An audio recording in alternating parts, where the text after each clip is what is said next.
Um,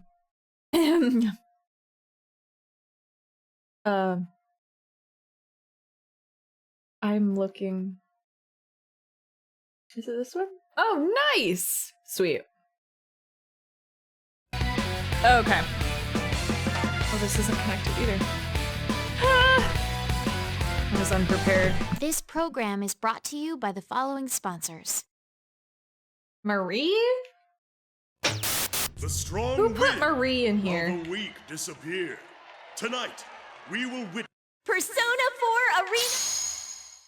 Was that you? I wasn't looking, but I heard her name, or I heard her voice. Okay, there we go.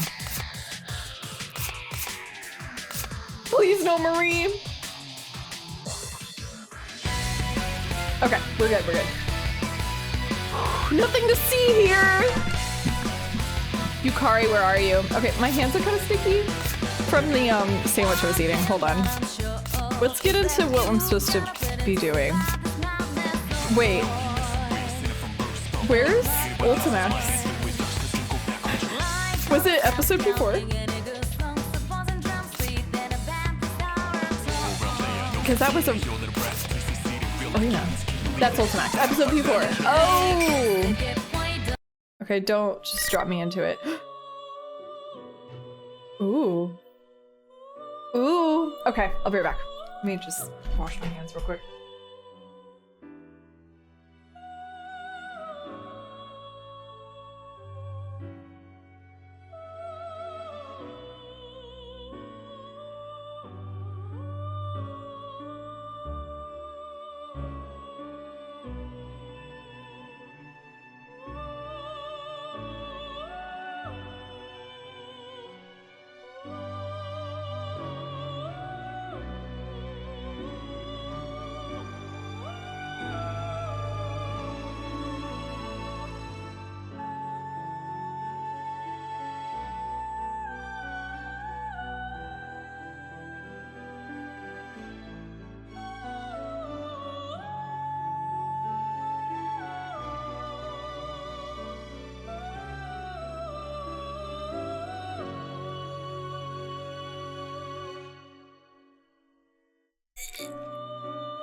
Hi. Is this on? Yeah.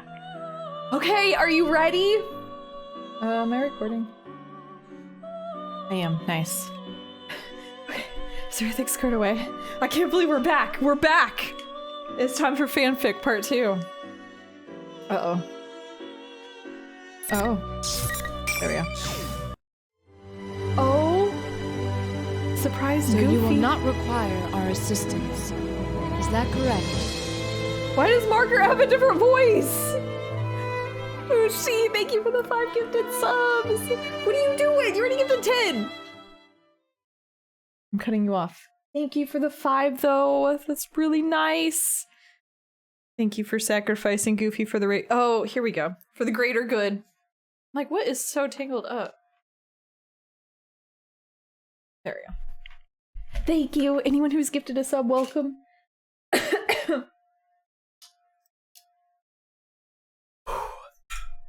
That doesn't sound like Margaret.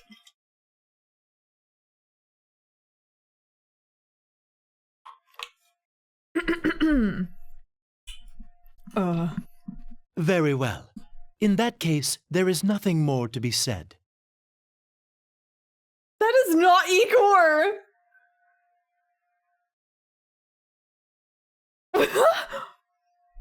Huh? Is this after they already recasted Igor? Ikuchi. Where did Ikuchi go? As for your presence here, It just makes me really appreciate, who did they bring in to replace Ikuchi? Kirk Thornton. Kirk Thornton does a really good Ikuchi replacement. Yeah. Kirk Thornton. It makes me really appreciate him. He do. Yeah, he gets real into it. this room is ordinarily only accessible to those bound by a contract. This is a different Igor. You are fated to refine your power You will most definitely require our assistance, eventually. Is this a new wild card? Until we meet again, farewell. He's not into it enough. He needs to really be feeling it, you know? Farewell. Faker. Oh, but we're in the limo, though. Most intriguing. It's so jarring. Are you certain about this? This is also jarring. This feels like a fan-made P4 game. This doesn't feel real. Our domain is indivisible from the destiny of our guests. Nothing meaningless happens in this room. Who are you people?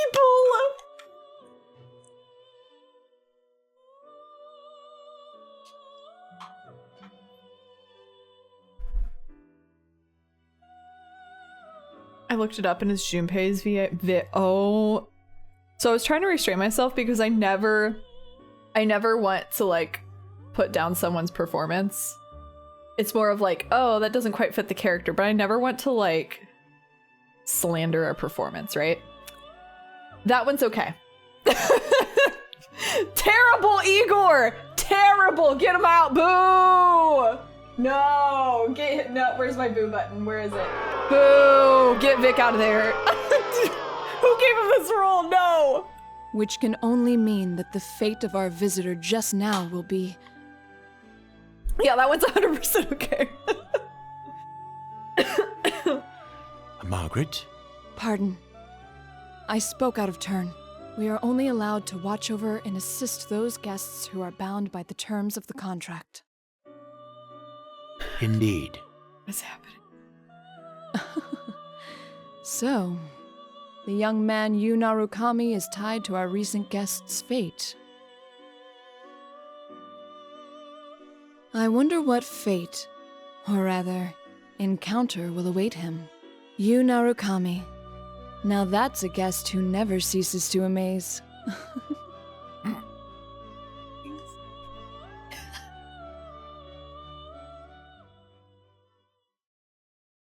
Not Igor the man.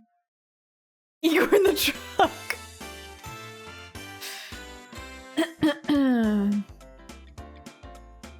Oh, this continues right after. Oh wait, this is cute. I'm assuming it's you.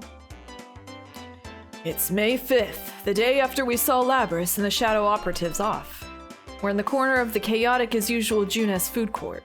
I had a hunch this was gonna happen. Just him and Yosuke hanging out. Well, your hunch isn't getting us anywhere. What are we supposed to do? There's not a single open seat. That's just how it goes at Junes during Golden Week. And on Children's Day at that. May 5th. Oh, did it say May 5th? I keep thinking it's March 5th and I have like a mini heart attack. Okay, May 5th. My birthday in game. Oh, happy birthday in game, Holly. Wait. Or Soju. Oh. Goddamn week. And on Children's Day. Okay. It is Chie's birthday though in real life. How old is Chie now? Is she like 27? I'm gonna lose it. I'm gonna lose my mind. This is literally me trying to find a table at Costco. Why would you ever try to sit down at Costco? Why would you do that to yourself? 41. She's 1 year old. At least one. Wow. 69. 12. I'm never asking you a question ever again. If it wasn't this busy, we'd be out of business by now. Today's Children's Day? That's not funny, but it's just because you said it, it's funny, because of course he wouldn't know. I should have brought Nanako. Oh. That's what you're worried about? Watching the kids run around, I think back to Nanako's face when I told her I'd be going out. She looked like she wanted to say something. I feel bad I didn't ask her about it. But given what we came to talk about, I couldn't take her with me. I wonder if she's watching TV alone now, like she usually does.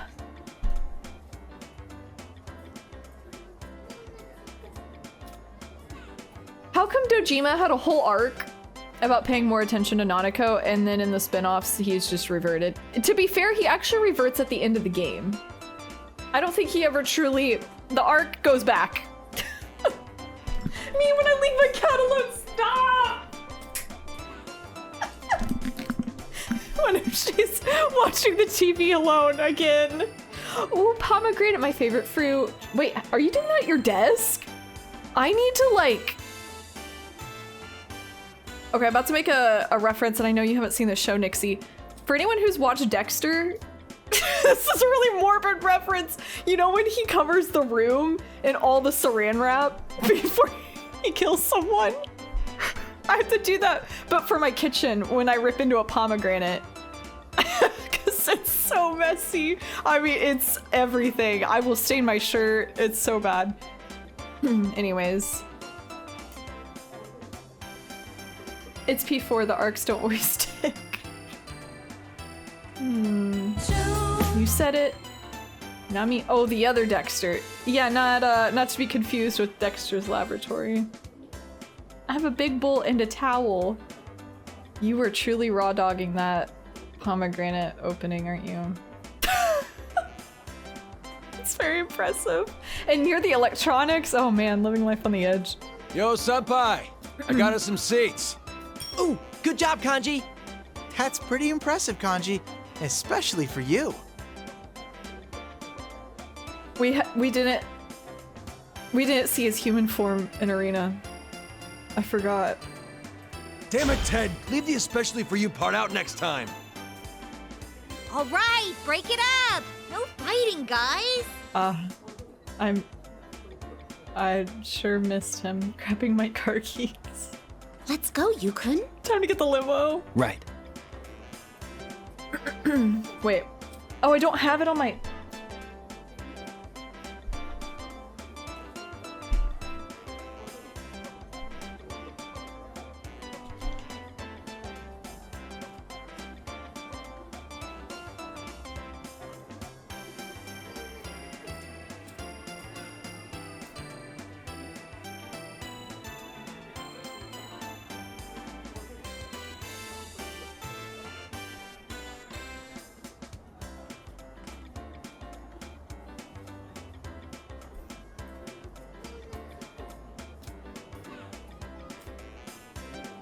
Nice to meet you. I'm Natasha, an underworld doctor. Feeling safe? Hello? Is this Sensei?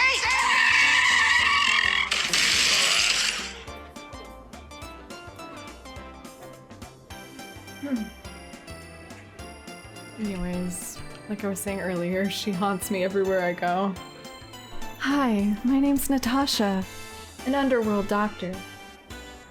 Natasha ran over Teddy.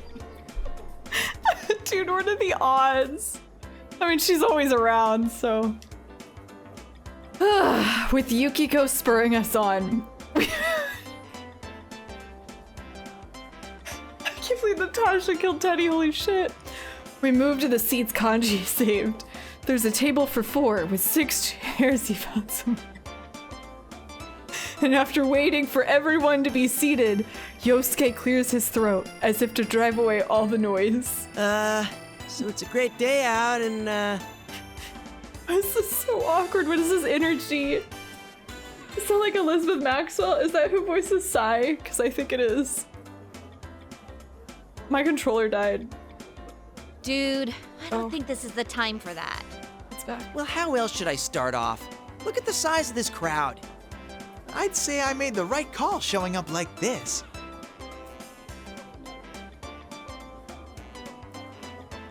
If I came in my usual costume, the little kids would be swarming my adorable bod. I'd be mobbed. Oh yes, I've seen how the children tear off your fur from time to time. Wow!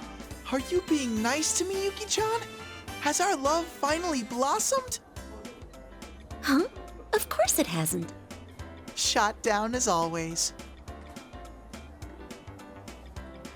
Why does this feel like a moment, but it's so awkward. I wish you were shot. I wish you were just shot. It's because you never learn. Thanks, Yukiko. Well, let's get down to business. We didn't get to talk much yesterday after all. This is truly the game of all time.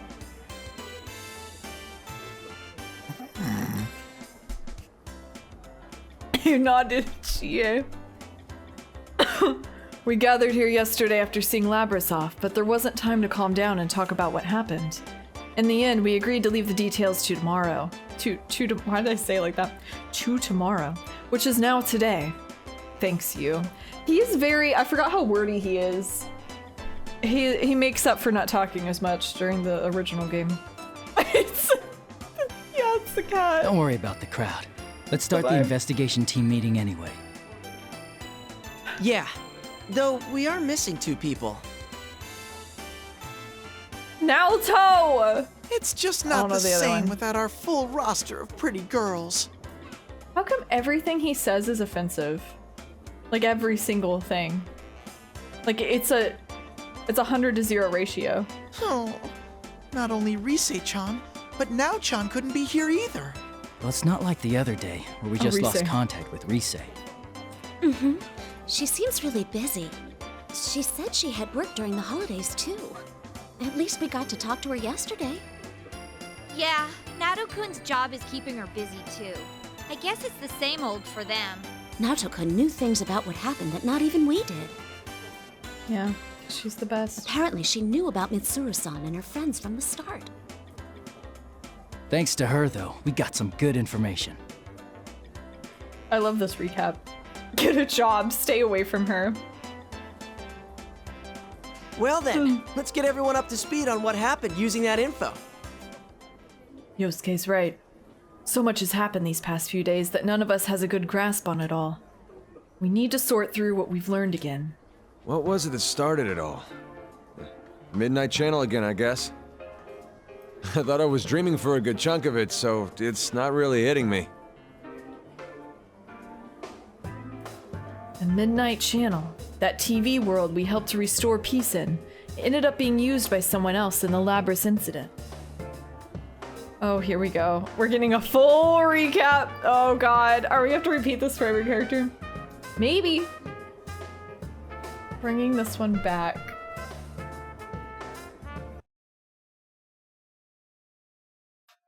Sorry, I forgot we're back to the delay. Yeah. Relevant, thank you. That's what we need. That's what this game's missing. Labras is the 5th generation anti-shadow suppression weapon. A girl with a mechanical body who was stolen from the Kirijo group, one of Japan's biggest conglomerates. Someone threw her into the TV world. Oh, we still don't know. But Labras faced her other suppressed self there, and by accepting it, she woke to her persona. That mostly wrapped things up. However... So who exactly was it that put Labras on Adachi! the TV? And why? Adachi. At first, I thought the culprit was jealous of my popularity and tried to break us. Mm-hmm. But that wasn't it. Mm-hmm. That wasn't it. Their goal was to disrupt our hearts by making us fight each other, and then steal our personas after they returned to being shadows. Why does he either A, make everything about him, or 2, be just completely offensive to anyone and everyone around him? Naruto said as much too. It's almost impressive. I don't know. Turning them back to shadows and stealing them. That doesn't sound like something just anyone could pull off. Maybe not, but we know for certain that the culprit was using that method to try and gather powerful shadows. Yes, yes. I miss my sunglasses. Gathering shadows, huh? That's definitely not something any normal person would do.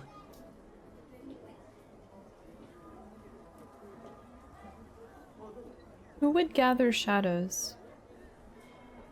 It's probably an OC. I'm over here like trying to figure it out. Atlas and their OCs. It's probably someone new. Again. Wait, if this isn't... Yeah, it's a new game. The atmosphere darkens after Yosuke's remark. During the silence, I recall the events leading up to yesterday. There were invisible walls! We'd once again entered the TV world to figure out why the Midnight Channel was broadcasting again. What we found there was a strange fighting tournament called the P1 Grand Prix. Don't. At the heart of it was Labrys. Having gone through severe trials as a weapon with a heart, she gave birth to her shadow. This is a new banger. It's Nanako, probably. A suppressed version of herself, which twisted her dream of wanting to be a normal schoolgirl. It all resulted in the P1 Grand Prix, designed to pit people against their friends. Ooh, this is good. After we entered the TV, we got wrapped up in battle, just like Labrys' shadow planned, and were forced to fight one another. Oh, wait, hold on, it's pretty quiet.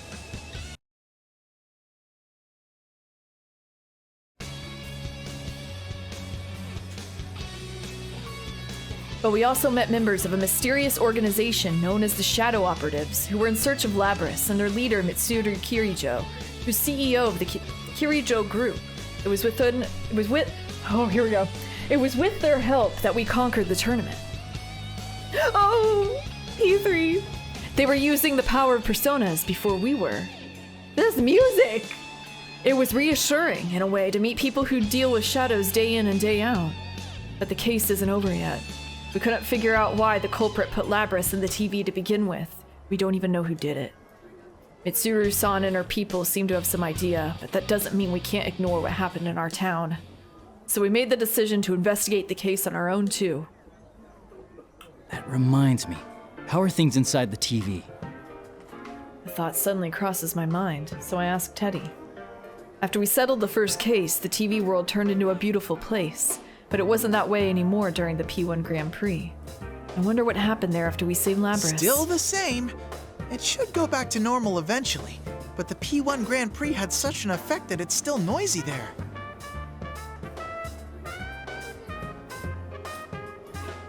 Oh, but, Huh? But what? Quit mumbling and just spit it out. It's hard to say for sure, but I sense these weird presences. They feel kind of like shadows, but not really. Weird presences? You mean there's something strange in there?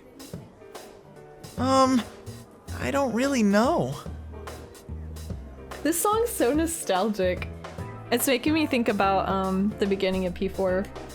The excitement of starting it for the first time. Hey, now that I'm done with part 5 of Persona 5, I'll be starting on that soon. Finally. What could it be? The culprit, maybe? Maybe, but maybe not. We all look at each other after hearing Teddy's evasive answer. If something's in the TV world, it can only be a shadow. Someone besides us who knows about the world. Or someone who can use a persona. Huh? How would that make sense? The culprit wasn't a persona user, right? A wild ride, it was so fun. He did say that he used Labrys because he couldn't enter the TV world himself. God, and I loved how creepy it was. I still remember what it was like to jump into Inaba for the first time, and just the rain, and the fog, and the dachi, and it's just, ugh. I'm so excited. That's right, the only people who can enter the TV world are persona users.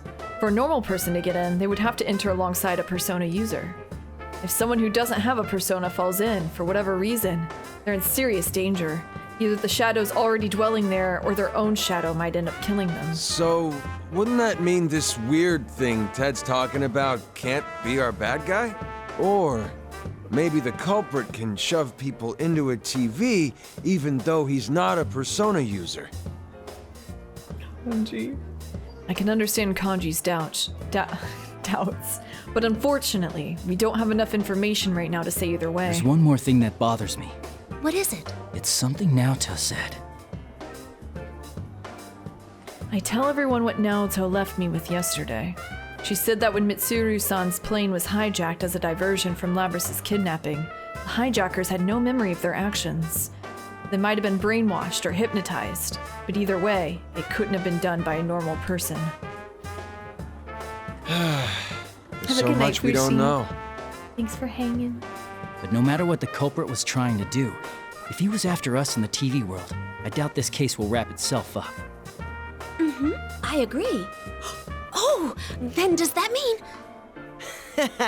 Too bad for Mitsuru-san, but we're gonna ignore her request not to get involved. When Mitsuru-san and her people left, they told us to not get involved in any further with this case. We knew why they said that, of course. They were worried about our safety. Still. Ah, so the investigation team's back in business. Yep. I feel a little bad doing this to Mitsuru-san, but we can't just leave this be. I can't believe it was almost a year ago, too. We started this. It was at the very beginning of fall. We can fight too. And heck, this is our town, so it's practically our duty to do this. I'm in too. After all, plus, I can't sit on the side. I knew they felt this way, but I nod firmly after seeing everyone still in agreement. So it's decided. Mm-hmm. We have to return the favor of getting stuck with those strange epithets, too. Everyone looks away briefly after hearing this. Those nonsense nicknames that got broadcast during the P1 Grand Prix made no small stir in our daily lives. Although personally... About that makes me so mad! What was that carnivore whose discarded womanhood stuff all about? I could swear people cross the street now when they see me! Really? I was actually pretty impressed. Huh? Is that how you think of me, Yukon? No, that's not what I meant. That reminds me. What's happening? You seem to like that Sister Complex Kingpin of Steel nickname. Did he? Sensei, have you awakened to a new name? Should I call you Kingpin from now on? I wonder if it's just my imagination that what Yosuke said just now hurt worse than the nickname.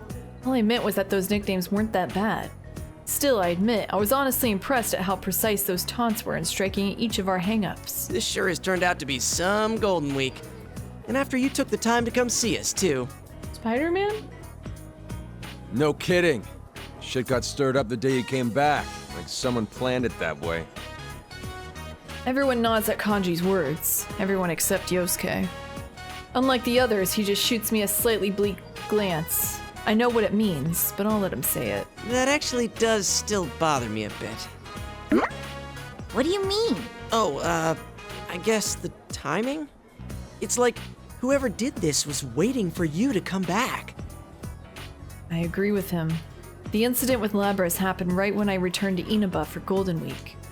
It was timed as if whoever set this up was just waiting for me to get back Well, in I town. guess there's no need to think about that now. Oh yeah, where's Marie-chan? She is in this game! She's elusive as always. Oh. It looked like she was buying something at Sozai Daigaku the other day. What? Nobody told Emi-chan that Sensei was visiting? I guess it's Golden. So it took in Golden and FES, which is cool. Well, it is Marie-chan we're talking about. I'm sure she's noticed that Yukon's back.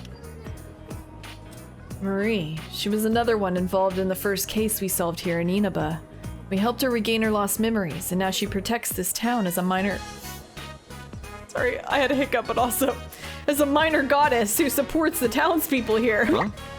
Then, Imagine why not playing hasn't P4. she shown up? I mean, if she knew that Senpai's back, you'd think she'd be the first to show.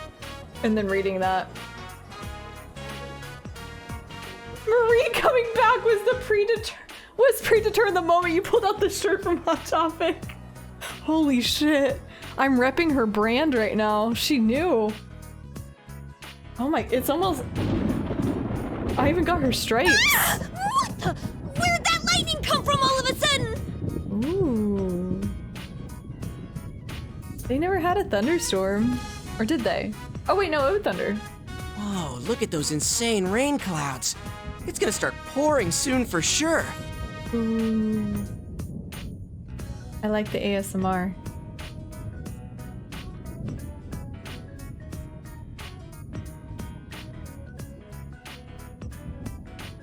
It's still going. That's the longest thunder ever.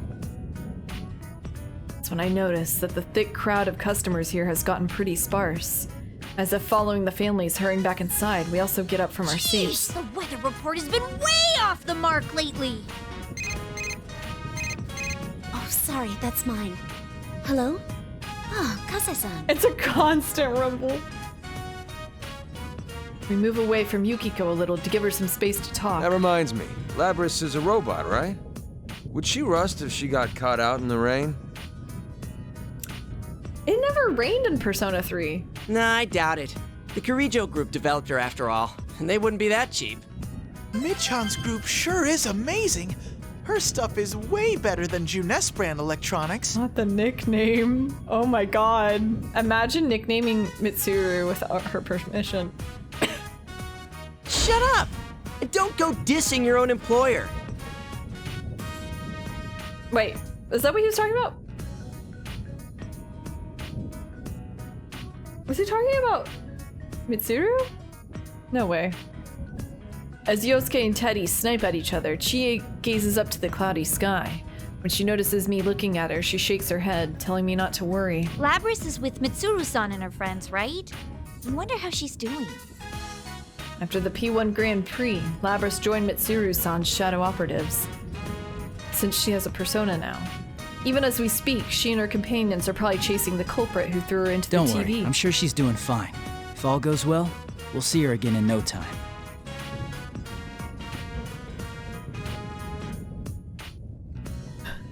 Nick-chan is a cute nickname, but it sounds so slimy and foul just because Teddy said it. True. Yeah, since we made our decision to stick our noses into this case, that means we're after the same thing Labris and the shadow operatives are. It seems possible we might meet up with Labris again somewhere soon. Then again, we're doing this without Mitsuru-san's permission, so I can't say I'm eager to run into them. Man, I should stop being such a worrywart. He thinks a lot. He thinks a lot. Hey, looks like His many Yukiko-senpai's off the phone. Oh, welcome back, Yukiko. What was the call about? It was the inn. It seems a group of our guests is still out. We didn't have any umbrellas ready for them, so I think a lot of them will come back drenched. Sorry, I have to go back for a bit. Oh, right. I forgot this is a busy time for the Amagi Inn, too. Actually, shouldn't we be heading home ourselves? If this keeps up, I bet it'll keep raining into the night. Raining, huh? That thing's not gonna come on again, is it? Every single time. The TV's not gonna come on, right? The TV comes on. Every single P4 story. Everyone turns around at Yosuke's words. He says that thing, but we all know what he means. He's talking about the Midnight Channel, which came on at midnight on a rainy day. The weather was just like this during the incident with Labris, too. As if to break the silence, we hear another roll of thunder. It's been constantly rolling. Closer than the one moments ago. In any case, let's meet up again tomorrow to check up on the TV world. Back with more excellent writing, of course. Hi, Mishis. Yeah, that bear can make anything sound foul. True. Okay, I'll see you all here tomorrow. And I'll make sure to let Risei-chan know, too. I'll call up Where is she? Though I don't know yet if she'll be able to make it. Cool deal. Well, see you guys tomorrow. We hastily end the investigation team meeting before it starts raining. As I see Yosuke starting to leave after everyone else, I ask him about the issue he raised earlier. What do you think, Yosuke, about the timing of all of this? Oh, that. I don't know, I might be overthinking this, but if the culprit happens to know you, would that give some hint of who it might be? Adachi.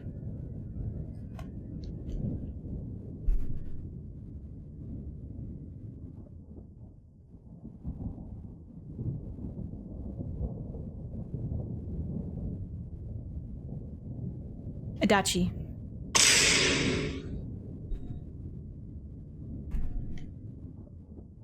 It was an understandable question, but I can't help but look askance at him.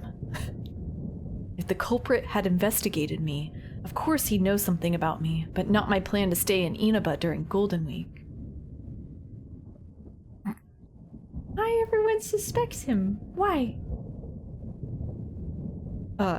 It'd have to be a person who knows me, plus knew that I was coming here during the break. Adachi. Please. You're embarrassing me. Adachi.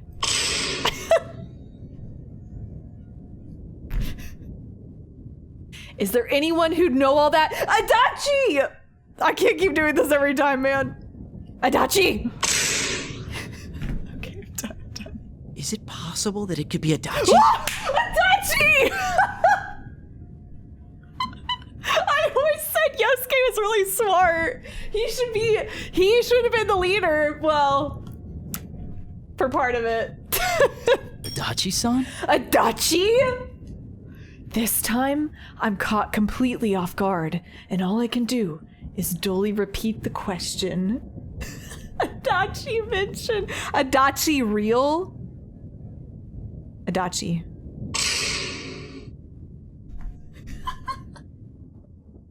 Toru Adachi, the man who was arrested in the Midnight Channel murders. He should be in police custody now. Oops. He got out. Which is ironic, since he used to work for my uncle as a police detective at Inaba Station. We do have quite a history, so obviously he knows about me, and I can't rule out that Dojima-san might have told Adachi-san about my vacation. Why would he be telling Adachi? Dojima and Adachi are still having a relationship. Even though he is in custody. It's very messy, but I don't judge them for it. No, it wouldn't be him. He has a persona. Why would he be giving him like the lowdown? Yeah, so anyway, hey Adachi, I'm here to visit you this week. How you holding up? Looks like Yu's gonna be back in town. Yeah, no, he's back. Okay, I'll tell him you said hello. Like, what is this? Oh, yeah, good point. Sorry. I wasn't trying to weird you out. Why would they mention Adachi? Kinda kinky. It's late night stick shift hours. Yosuke's tone is apologetic, and he scratches his head. But really, I should be the one apologizing. I didn't just deny that it could have been Adachi-san because he's a persona user. The real reason is that deep down, I trusted what Adachi-san said about abiding by the rules of this world. Oh, he's still so betrayed. But if it's not him, then who? The gray clouds filled the sky over our heads, mirroring the confused anxiety we shared.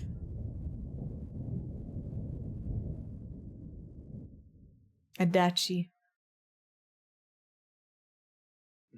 Oh, the bears! And then Dad came on parent visiting day, so I made sure to raise my hand to answer all the teacher's questions. No, Nanako. Nanako, you told that story 3 times already. Let her tell it a 4th time. No, I didn't. Oh. Nanako, baby. Maybe. Nanako, who had been talking non-stop throughout dinner, sulks at Dojima-san pointing that out. Whether or not she'll admit it though, I've definitely heard that story several times. Let her tell her story as many times as she wants. You leave her alone all day, it's the least you can do. Either parent visiting day made her that happy, or she was looking for any excuse to prolong our conversation. Well, whatever it is, Nanako seems happy, so I don't mind much. Oh, and guess what? I saw a really long car yesterday. It hit Teddy. A really long car that hit Teddy. That rings a bell. She must be talking about that extravagant black limousine that Mitsuru-san and her shadow operatives drove in on and ran over Teddy. You mean the limo that was driving around town? Yeah, I heard about that. A big stretch limo in a sleepy little town like ours. I'll tell you one thing. Here. They won't be from around here. Dojima-san shoots me a glance while responding to Nanako's comment. He's a detective through and through. I think he's noticed something's up. Sure enough, after Dojima-san sends Nanako to the sink with the empty dishes, he gets right down to business. So, what are you up to this time? Oh! Damn! There's no hiding anything from that piercing gaze. He has to know we came in contact with Mitsuru-san's people. They were so dignified seeming that I had hoped even their outrageously long limo wouldn't stand out here. But I find myself actually relieved to be mistaken. The day you were due back, a detective from the Metropolitan Police Department suddenly rang me up to ask about the details of that case. Not only that, but I saw that Shirogane kid at the station several times these past couple of days. Was this all just a coincidence? Yep. That's... Can't answer, huh? Well, that's fine. Why is he like this? He's like, fine, you're just gonna lie to me. I'm just disappointed. Here we go again. I'll never forget that conversation where you can tell him about personas and he's like, I thought that you respected me more than this, than to lie to me and pull these jokes over my head. What's wrong with you? Terrible. Dojima-san gives a deep sigh and closes his eyes. Sojiro could never. I thought we were past this. I know, this is so sad. That's odd. Normally, he'd grill me for more information and yell at me while doing it. Look. He would? I trust you, but this is different. Don't stick your head into the lion's den. You do understand that I'm a detective and pretty much your guardian while you're here, right? He is the guardian while he's here. His strict yet honest gaze asks me to promise that much in return for not probing me further. I say yes, but in my mind, I'm apologizing at the same time. We're heading into dangerous waters, but it's the same as the situation when I lived here. We have to be the ones to do this. So long as you understand that. Then do whatever you want. Wow. Okay.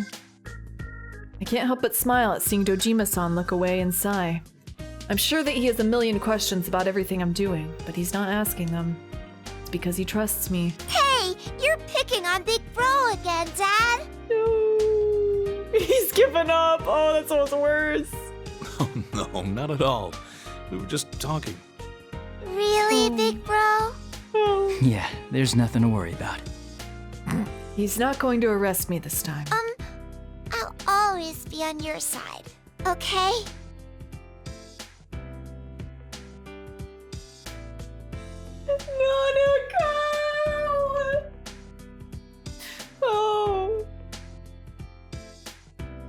Oh, he looks so tired. When I answer her with a smile, Nanako looks up at me with a worried expression, but her reply is earnest.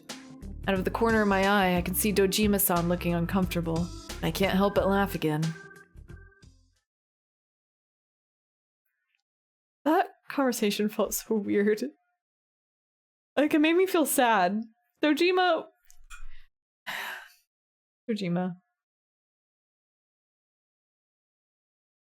False. When I return to my room, I can hear the faint rumble of thunder in the distance. The rain that was pouring down this evening has already stopped. If the pattern holds, the Midnight Channel should stay quiet as long as it's not raining. Realizing that raises some complex feelings in me. I have to go back home tomorrow. Oh, already? He was here for 2 days! And as much as I hope nothing happens, I want to resolve this mystery while I'm still here. But wishing to solve the case means wishing for something to happen. Make up your mind, you. Not talking out loud. I inadvertently glance toward the TV screen's reflective surface and catch myself with an odd smile on my face. Just a little longer until midnight. Out of habit, I check the time, and the moment I look back at the TV, the screen suddenly turns on.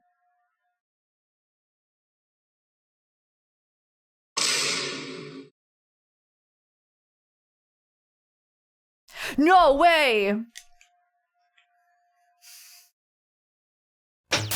The strong win, while the weak disappear. Oh, is this new? Tonight, we will witness the hottest battles in all history. The goddess of victory is waiting to descend upon the ring. P1 fans, are you ready? Persona 1. Are you ready? Time to let loose an all-out war! The contestants in the previous P1 Grand Prix have returned for another tournament, right on the heels of the last one. These warriors will create another legend here at the world-shattering P1 ring! These are battles of honor, battles of will. Sparks will fly. Some fight for pride, some fight for glory. Will this be decided by pure muscle, or will a battle of wits determine the outcome?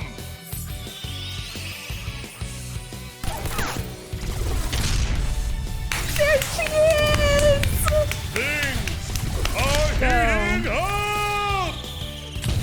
Nice! Let's go, Igus! Who will win the title of champion? Who will be crowned with the winner's wreath? Whose tale of glory will resound for generations? All that remains are the dreams of the Warriors. As the Grand Prix plunges into its final chapter, the P1 climax is... barely getting started!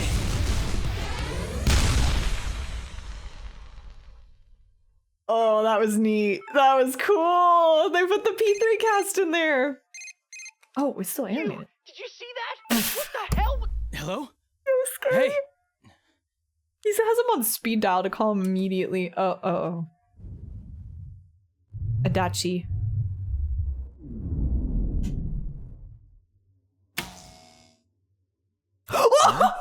What's going on here? Bro! That's my truck driver! What in the world? He had a pencil! You down! A red fog? Why is she dressed up as a Featherman? Ranger. Is that what she was wearing? Was she cosplaying? What the? Adachi. Oh, it's the midnight. It's not the midnight. It's the dark hour because it's midnight. It just occurred to me that both the midnight channel and the dark hour occur at midnight. I never made that connection between the entire time I was playing this game or P3. They happened at the same time. Whoa. Yo, shut up. Yoo-hoo! All you P1 crazies out there, sorry about the long wait. He's calling out the P1 fans right now. The midnight hour. The TV shows a familiar classroom. If I remember right, that's the announcement room at the school Labrys created inside the TV world during the P1 Grand Prix. Standing in that announcement room is General Teddy. Actually, just his head chortling away. The P1 climax! It's the end of the world! One-on-one deathmatch that's worthy of the name Climax! Why is the dark hour back? I half expect like Pharos to pop up in front of you and be like, hi there. And best of all, if you don't win the one-on-one tournament to the finish within the hour, the world will end! No punches pulled this time! Okay. Raising the stakes? I'll make myself clear so that no one misunderstands. This will not be taking place within the TV world.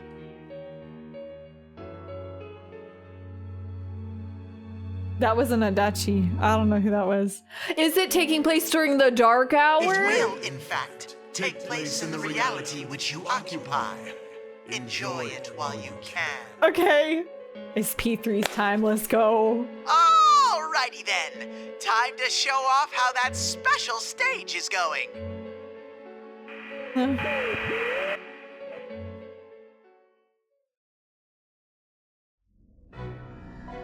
Shut up! What? Why are they always getting crucified, bro? They can't ever catch a break. The P3 cast, my god. This always happens to them. Oh, this is so upsetting. Is that Mitsuru-san? They're always getting crucified. Oh wait, did he see that TV? Not this again. They are dead. Not on Fuka Friday. Good thing it's Shinji Sunday. It's because it's Shinji Sunday, that's why. Ikarish, thank you for the 21 ones. Hello, hello. I can't believe they're getting crucified again. What will be the fate of our captured queen and her loyal minions? Then again, if we don't have a champion, everyone's a goner anyway. So she'll be in good company. Best of luck to all of you. Is Ikuchi back from the grave and crucifying them again? Did he crawl his way out of hell? The display cuts off abruptly and the TV becomes a silent box. Realizing what a strange red light that a strange red light is filling the once dark room, I dash towards the window. The town outside is covered in an eerie red fog. What is that? Are there coffins? The streetlights are off, and I don't sense anyone's presence. That hazy light illuminating the town. It's the red fog? The streetlights are... Oh, wait. I thought it started over, it didn't. Seeing the town in such an obviously abnormal state snaps me back to my senses, and I quickly look back into my room. Nanako! Dojima-san!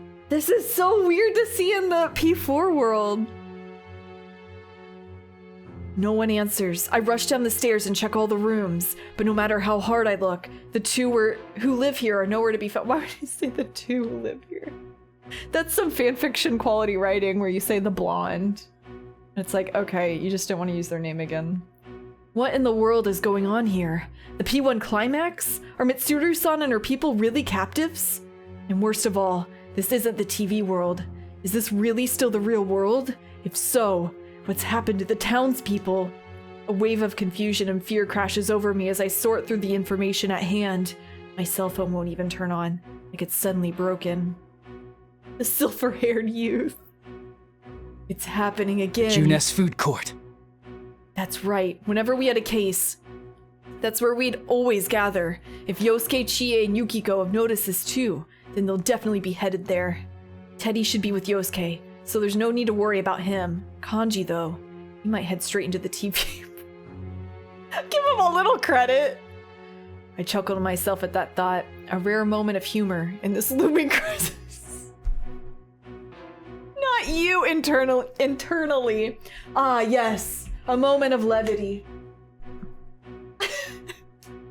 I know where I need to be, so I quickly prepare myself. Whenever we needed to fight, I was always clad in my Yasogami High School uniform. To think I'd be wearing it again so soon. Weren't you just wearing it? It's with this sense of trepidation that I open the front door.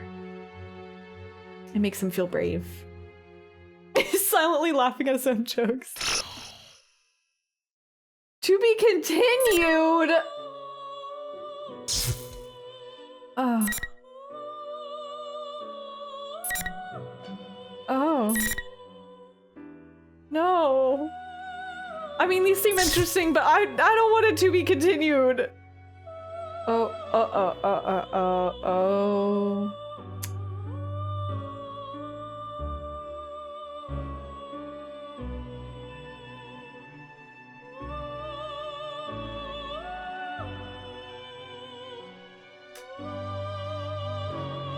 I think we're gonna be playing this for a while.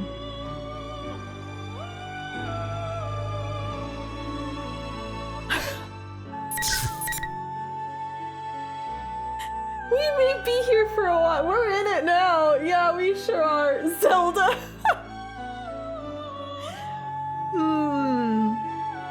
The long one is the bear's route. Don't worry. Wow, what a relief. Carmen.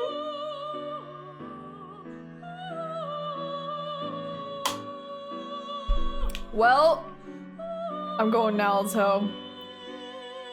The only game that exists is Persona. Yeah, you thought I did a variety of games here? No, only Persona. That's the only thing we play here. That's it. Sweet Jesus, the P3 cast on a cross. When will they stop being crucified?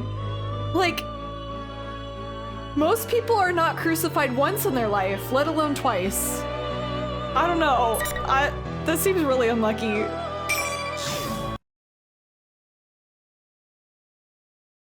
Okay. Sorry, Risei, by the way. Always choosing Naruto. P3 died for our sins. It really did. Unlucky Fuka Friday. Ah, the kiss of life. Oh, that went really quick though. Like quicker than arenas.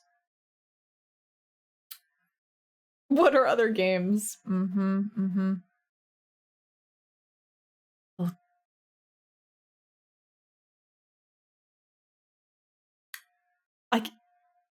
I can't think of Naoto's voice.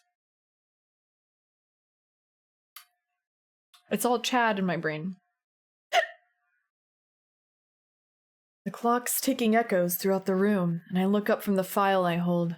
It seems I yearned for some mental stimulation to just, why did I draw that out? I yearned for the mines, for some mental stimulation to distract me from the sheer volume of information I'm attempting to process. But when I look up, all that's before me are the tall stacks of files I brought in from the reference room. Even when I cooperated with the investigation as a detective, I'd only been in this room a few times. It must have ushered me into the drawing room on the highest floor of Inaba Station today in order to send a message. Don't draw attention to yourself. I lower my hat to rest my eyes and spend some time thinking back on the conversation I had a short while ago. I see. In other words, nothing suspicious is apparent in the current Kirijo group. Correct. There are no factors that would necessitate deterring Mitsuru Kirijo or the shadow operatives which she leads. It's the new Naoto voice. That's so jarring.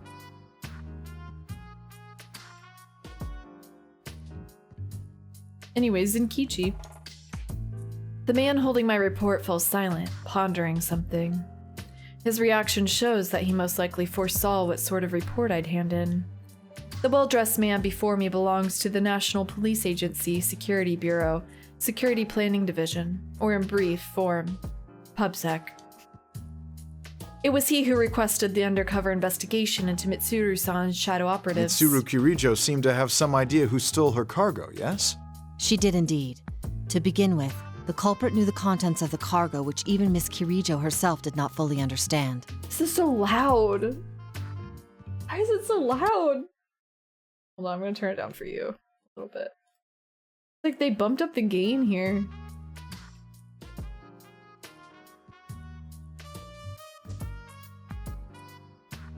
Why is it so hard to keep a consistent voice cast? Because this is over several years. I'm not giving them a hard time at all. Like, stuff happens, you know? Humans are only human and things come and go and sometimes they're just not around or they're not acting anymore. Lots of factors that are out of people's control, really. Did this play? It follows that the culprit in this case was someone with intimate knowledge of the Kirijo group's dark secrets. How Mitsuru Kirijo deals with this culprit will surely shed more light upon her true motives. Half of that is true, and half is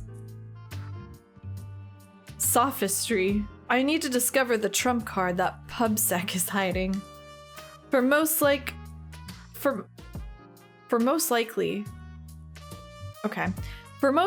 that trump card will lead us to the culprit of this case, the one who stole Labris and threw her into the TV world.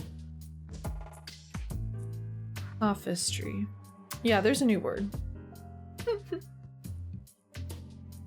After a moment of silence, the man places a stack of thick folders before me.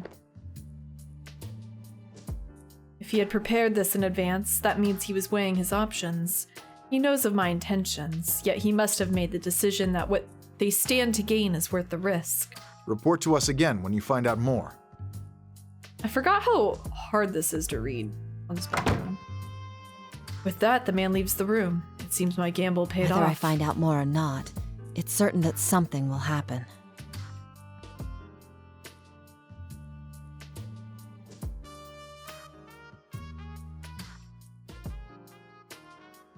Labris's kidnapper hasn't been caught, and the case is ongoing. Even now, there may be developments somewhere. My friends on the investigation team must be having a strategy meeting at that food court right around now. Though it's been a while since any of us have seen you, Senpai, so the conversation may have already digressed. Sighing, I force aside the twinge of loneliness and drop my gaze to the file that my gamble The won. Kirijo Ergonomics Research Laboratory. An organization specializing in research upon shadows. What I demanded of I keep calling it PubSec, public safety, was an investigative document on a Kirijo group research institute which no longer exists. The founder of that institute was Mitsuru-san's grandfather, Koetsu Kirijo. The contents of that report were filled with matters that were hard to believe. The Dark Hour, a different world populated by shadows that seems to intrude on the real world. The mysterious, almost alien artifacts known as plumes of dusk that can induce a personality. Humanoid robots called anti-shadow suppression weapons that were developed to oppose shadows. Artificial persona users who gain their abilities with special drugs. Shinji Sunday. Well, he didn't get hit. Okay. He was just taking the drugs. Had I not been Aigis, had I not seen Aigis-san and Labris with my own two eyes, the supernatural contents of this file would seem ludicrously implausible. A flood of shadows and the manifestation of personas. There are many similarities to what we experienced. Shinji Sunday. The chief difference is that their catastrophe was artificially induced in the name of research. I sensed an unwavering commitment to duty from Mitsuru-san and her team. Though they, like us, are persona users, the horrors in this file must be why I detected a very different type of resolve from them. I hesitate to look into such matters without their consent, but I doubt they would volunteer much. From what I can deduce based on this, the culprit in Labris's case is without a doubt related to Kirijo and Ergo research. The clue that leads to the truth has to be here. And if by chance something were to happen to Mitsuru-san and her people, we would need to know more about our common enemy. Shuji Ikutsuki. The position of chairman at Gekkokan High after Ergo research was disbanded. Bro! Mitsuru-san went there. We're getting all the name drops today! I think he clawed his way out of hell! He's here! He's among us! He is here, laughing in the shadows. Ikuchi's back. Oh god, I hope not, because they don't have the Igor voice. So I feel like that actor's not here. He'd be voiced by someone different. This is unacceptable. Deceased in 2009. Cause of death: falling from the school's observatory. Was it suicide? No listed family. It's so embarrassing for him. He just fell very anticlimactically. It's a really hard word to say. Anticlimactically. There is no other information in regards to him in the document I gained from public safety. The simplicity of the section in regards to this Shuji Ikutsuki, an obviously important person, oddly left an impression on me. Ikuchi's sex tape as a sequel in the works. Oh no, Naruto, stop looking! Naruto's gonna find it. Oh shit, the only person who had seen that was Makoto, and that died with him. Oh no, we can't let this get out. Naruto, please. Why would they do this? Why would they play this song? Unprompted. Unwarranted.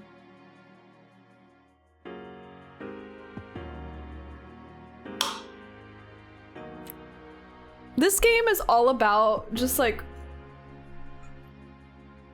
jump scaring you with this music that holds a lot of weight. You can't just throw these songs out, and that's what this game does. It's like, haha, here. Have the most painful song in the soundtrack. I finished reading over the material, but to be honest, it tells me little. Most of the principals involved are already deceased, including Koetsu Kirijo, Shuji Ikutsuki, and the persona users whose abilities were artificially awakened. Yeah, one of them blew up. Still, I do learn something. The culprit's objective in Labris's case had similarities to the purpose of Ergo research. To deliberately gather shadows in order to fuse them together. If that was the objective, wouldn't the TV world have been an ideal place for a test run? It may be best if I check inside of the TV world once more. Riga. You can't just throw these songs out. No. It's like when I play my Persona 3 playlist and I put it on shuffle and I'm like shocked and horrified that it plays Burn My Dread suddenly. How could it do this to me? When I open my cell phone to share my findings, scant though they may be, I notice that the hour's late. It's almost the next day. It's a bit late to call them. Which reminds me, I think I heard thunder earlier. Could it have rained? That word rained gives me pause. During the incident with Labrys, the Midnight Channel was broadcasting again. If her case is truly ongoing, does that mean it could come on tonight? A bad feeling crosses my mind. A call at this hour? From an unknown number? Answer Hello. it! Oh my god. I got through. Miss Detective? Wait, no. Naoto-kun, right? Voice. Is that you, Labrys? What's the matter?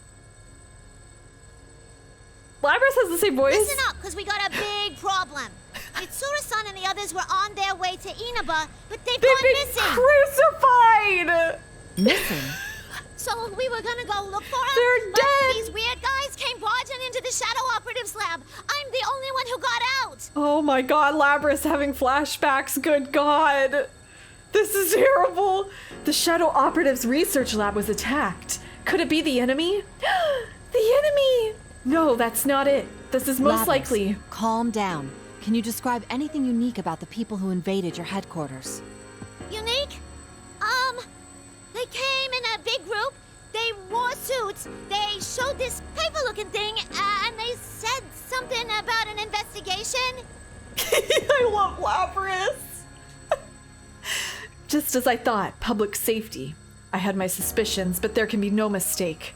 Though the Kirijo group and public safety are formally in cooperation, public safety privately has a low opinion of the Shadow Operatives, hence the request that I perform an undercover investigation. The cops betrayed them? No way! Say it ain't so. They must have found out about Mitsuru-san's disappearance and used it as an opportunity to launch a compulsory investigation. But Mitsuru-san's disappearance, could it really be related to public safety's move? Labrys said a moment ago that Mitsuru-san and her people were headed to Inaba. Why? While I think carefully, sorting through this new information, I asked Labrys for more details. I understand. What's your present situation? I can't go back to the lab, right? Even if I could, I wouldn't know what to do without Mitsuru-san around. ACAB. Cops again. Cops again. But then I found out the Shadow Operatives got these special folks who only get called up in emergencies. I just met up with them a minute ago, and we're about to go look for Mitsuru-san and them. Wait. What'd she say? Oh, I can't go back. Oh, wait, yeah, I can. But then I found out the Shadow Operatives got these special folks who only get called up in emergencies! Where's my son? Show me my son. Show him to me. Understood. I'll cooperate as well. I'm sure the others won't say no either. We'll all try searching for Mitsuru-san. My son, show him to me! Really? Thanks! Labrys, there's something else I'd like to ask. Why was Mitsuru-san headed for Inaba? If I remember right, they found a weird shadow reading over there, so they were gonna go look into it. A weird shadow reading? An abnormal shadow reading is detected in Inaba, and Mitsuru-san and her people go missing when they head out to investigate. Even if this is unrelated to the public safety matter, I can't overlook this detail. Mitsuru-san and her people are Persona users, and extremely skilled ones at that. If they're in a situation with no means of contacting help, then whatever enemy they face must be formidable. And the first such enemy who comes to mind is the culprit who kidnapped Labrys and forced us to fight in the P1 Grand Prix. She said the reading spiked all of a sudden. Did something happen over there?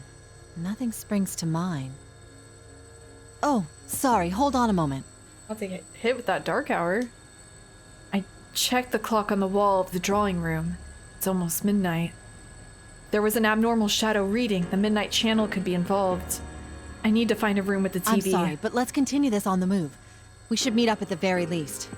Actually, is that a helicopter I hear in the background? Oh yeah, she's with Yukari. Yeah, I'm surprised you can tell. We have a maid piloting one right now. Okay. Yeah. Holy shit, that's a talented maid. A personal helicopter and a maid piloting it? I never thought of my family as poor, but thinking back to that limousine, Kirijo clan seems to be on a completely different level. Yeah. Let me think of a place where a helicopter could land around here. The maid, Mitsuru's maid. She's just like, she could do anything. That was not the sound of the dark hour. That was a different sound. As I continue to talk while walking down the hallway, all the lights suddenly turn off. Though it is midnight, this is a police station. There should be several officers still stationed here, even at the sound. Oh, she went to see coffins? However, in defiance of these facts, an unnatural stillness pervades the air. A blackout? No, that's not it. The roaring helicopter rotors on the other end of the line have also fallen silent. Did the helicopter go down? Oh my god. My cell phone has gone dead, as if the batteries were drained. I try a few things, but it won't even turn on. Have all the electronics here stopped working so suddenly? I open a nearby door to get a better look at my environment. The empty room is hazily lit by an eerie red glow coming from the window. Walking to get a clearer view, I gasp at the sight outside. An obvious pall had fallen upon this quiet rural town. Red fog? Shut up!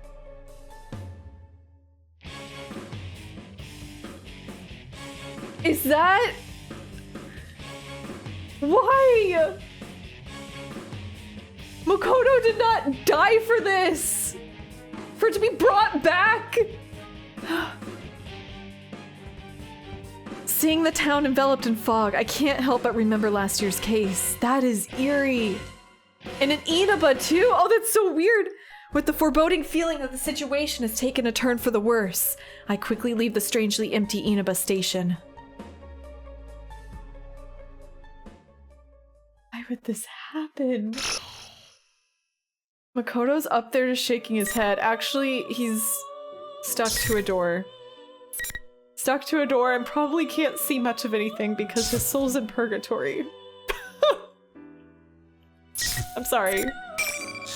Stop! Quote 101! Okay. I have to hurry. I need to know what's going on! I hate that it just keeps leaving off there. Why'd you have to say it like that? I'm sorry, it had to be said. We had to have a reminder. I have existential dread from the Barbie movie. Why? Love hope everyone is doing well. Why? I heard that is a side effect of the Barbie movie. Thank you for the 11 months. Hello. Thank you. I hope you're doing well, despite the existential dread. Who is this, Rize? I raise one arm toward the mirror-lined wall and close my eyes. In my mind, I see a stage in the hazy shadow of a band. Glow sticks of all different colors shine in the packed seats. I'm looking at them for my mark, indicated with a spot of fluorescent paint. The moment the countdown hits 0, a spotlight comes on. I reach toward the flooding light and become one with the stage. Say hello. You gotta say goodbye to 1,000 lies, yeah. Shout, friends, just those words you really mean. And let your voice be heard all over the world. Stand up when you hear a knock on the door. It's me, come on out. Get ready for your true story. Oh yeah, let's go, Rize! Wait. Oh, it's still gonna go. Okay, never mind. That was so loud. Wait, what was that? Was that? Was that a different reflection? I feel like I'm hallucinating.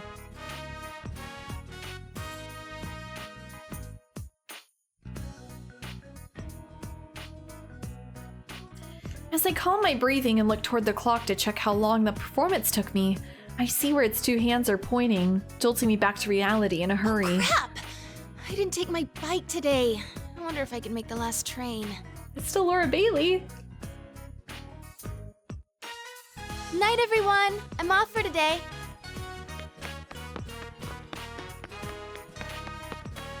I hurriedly address the people I pass as I fly out of the studio. After a mad dash to Okina Station, I barely make it into the stopped train. Made it. Backdrops. I take a breather as the train slowly pulls out. The last train on a holiday is usually pretty empty, so I sit in an open seat and get my tunes from my bag. My tunes. There's a new song on there that they just gave me this afternoon. Today felt so long for some reason.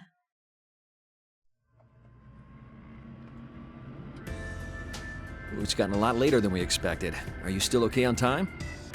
Shinji Sunday! You didn't have to give me a lift, you know. I'd have been fine. That's not the issue. Come on, I'm your manager. Oh. The reason Inoue-san seems so happy is because of the news we got earlier. When our president called us back to the office from the shoot today, we were greeted with a new song for me and a detailed plan for my comeback. Still, I had no idea that the boss was putting together such a detailed plan for your comeback. This word for word. Well, I'm grateful and all, but I just don't think I'm ready yet. He reincarnated as an older idol manager. Good for him. I'm sure he's so happy. That's not true. We've all seen how hard you've been working. You're much stronger than you were. I think the boss is making the right decision. Are you just flattering me, Inoue-san? Never intentionally. You sang that new song we gave you today after just a short lesson. You even memorized the dance steps in record time. I wasn't any good, though. I got distracted by the steps and kept going off key. And I wasn't hitting the turns cleanly. I've still got a long way to go. Rize, it's okay! It's true. Even as far as discussion of my comeback goes, if Inoue-san hadn't come up with an excuse for why he couldn't get in contact with me until yesterday, the plans could have been sunk. Rise-chan, did something happen? Huh? I know that there's a part of your life you won't let me into, and that's okay. An idol doesn't need to tell her manager everything. But there's a difference between keeping things private and isolating yourself. You asked if you could get some days off during the long holiday, right? And you didn't seem too keen on today's session either. Did you have some other engagement in mind? No, you're just cutting me too much slack. Thanks, though. It's nothing to do with work. There was something that made me realize how powerless I am. So many people are supporting me for my comeback, but no matter how much I throw myself into rehearsals, all I can think about is how I was nothing but a burden in the incident yesterday. I'm okay. Were you worried I'd quit again? I'm still set on getting back into showbiz, once I shake off the rust from my hiatus. I can tell that much from watching you practice. Still, maybe you need a breather. Huh? The publisher consulted me about maybe rescheduling the photo shoot. When I told them doing it later would be problematic since you're still a student, they decided to reschedule for another time. So, take a nice break tomorrow. Inoue-san. But things will be busy after the long holiday. The success of your comeback project is on the line here. I really appreciate it. Can you let me off at Okina Station today? If I have tomorrow off, I want to stop by the studio and practice a little more. Huh? But wouldn't it be late by the time you're done? Why don't I take you straight home? There's not enough room at home. Please? I'll go straight home after I practice a little. Well, all right. But don't push yourself too hard, okay? I won't. Actually, though, you shouldn't coddle me so much either. Okay, Inoue-san? I love Laura Bailey's Rize.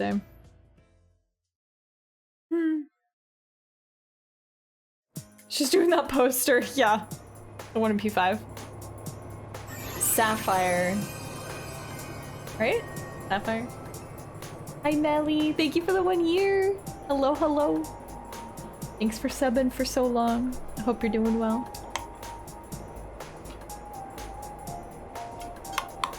Rize, you literally carried P4's combat. You're not a burden. True. Through the train window, I can see the countryside, with only a few lights here and there. The train was empty to begin with, and it only gets emptier as we approach the final stop. A long holiday, huh? This holiday was supposed to cap off with just work and rehearsals. Even when I heard you, Senpai, was coming back, I was the one who decided not to change my plans.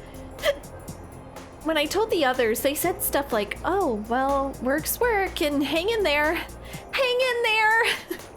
Kanji was the one who acted like a kid, saying, what's more important to you, your work or Senpai? That reminds me, Naoto-kun had to work during the holidays too. I bet Naoto-kun wouldn't get all indecisive about these things. When I sigh and take out my cell, I notice I have an email. Oh, it's from Yukiko-senpai. It's a summary of what the investigation team talked about today, and the time we're meeting tomorrow. Is it 6 a.m.? That's early. I bet some of those guys are gonna be late for sure.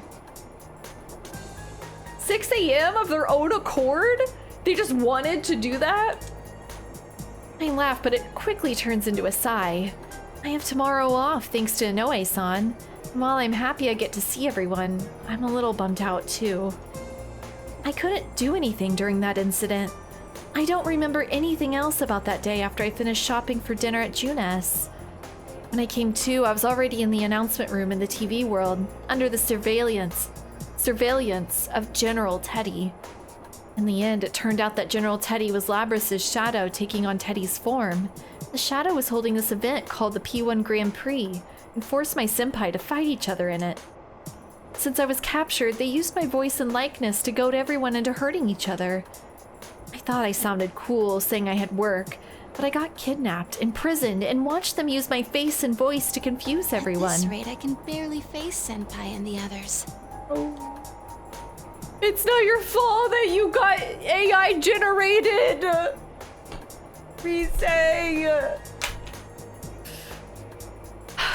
You, Senpai, will be going back tomorrow. I think about Fuka-san, who had such tremendous powers that she could help Mitsuru-san's group by describing what was going on in the TV world, even from outside. Oh, Rise looking up to Fuka! Stop! It's like my voice crack. Yeah, she can even kill anyone at will. It's great, even her own party members. She could just detonate a bomb! How's that look?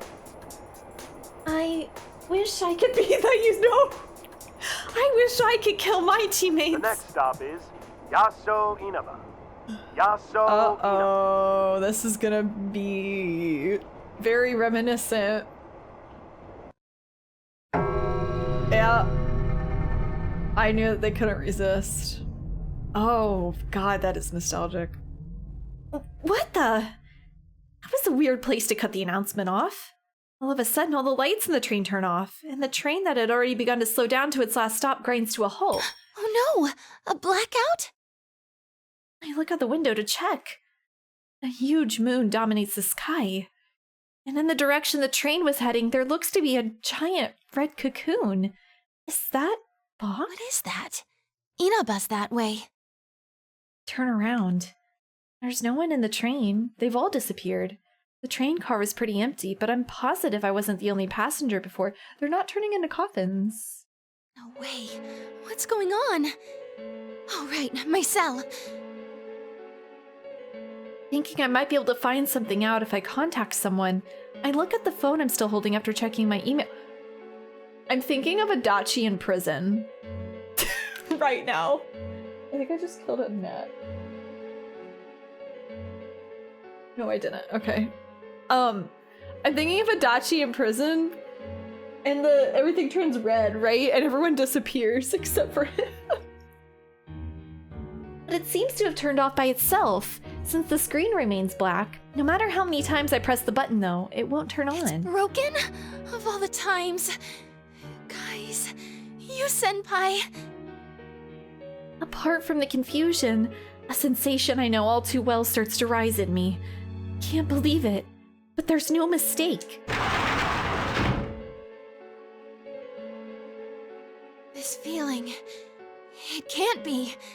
It's like I'm inside the TV. Oh, this is so cool.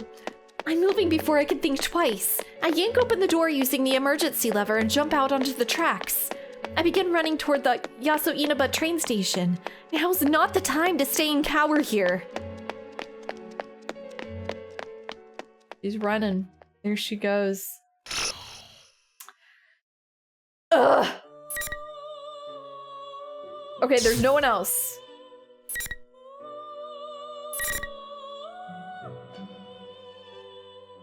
Alright.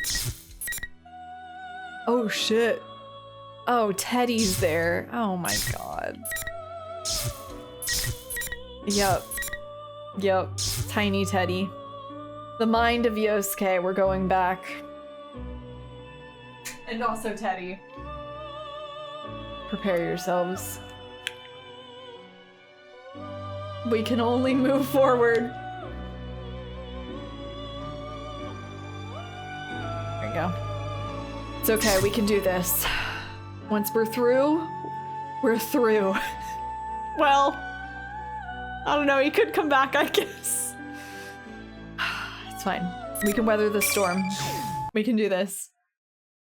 Ooh, we can do this! Oh, that was off key, hold on. It's not turning on. The streetlights are all out too. Shh. What in the world's going on here? Ooh, we can do this! Better. The Midnight Channel came on again. I called up you, and all of a sudden my cell's gone completely dead. What in the world is happening now? I decide to rush to the floodplain for the time being, but there's not a single soul out in the red fog apart from Teddy, who's running right next to me. Isn't this pretty dangerous? There's no one around. Am I gonna be all alone with Yosuke for the rest? I could say the same thing about you. Anyways, we need to get to Junes right now. Let's go. We're going to Junes? Such devotion to your company and That's not why we're going, moron.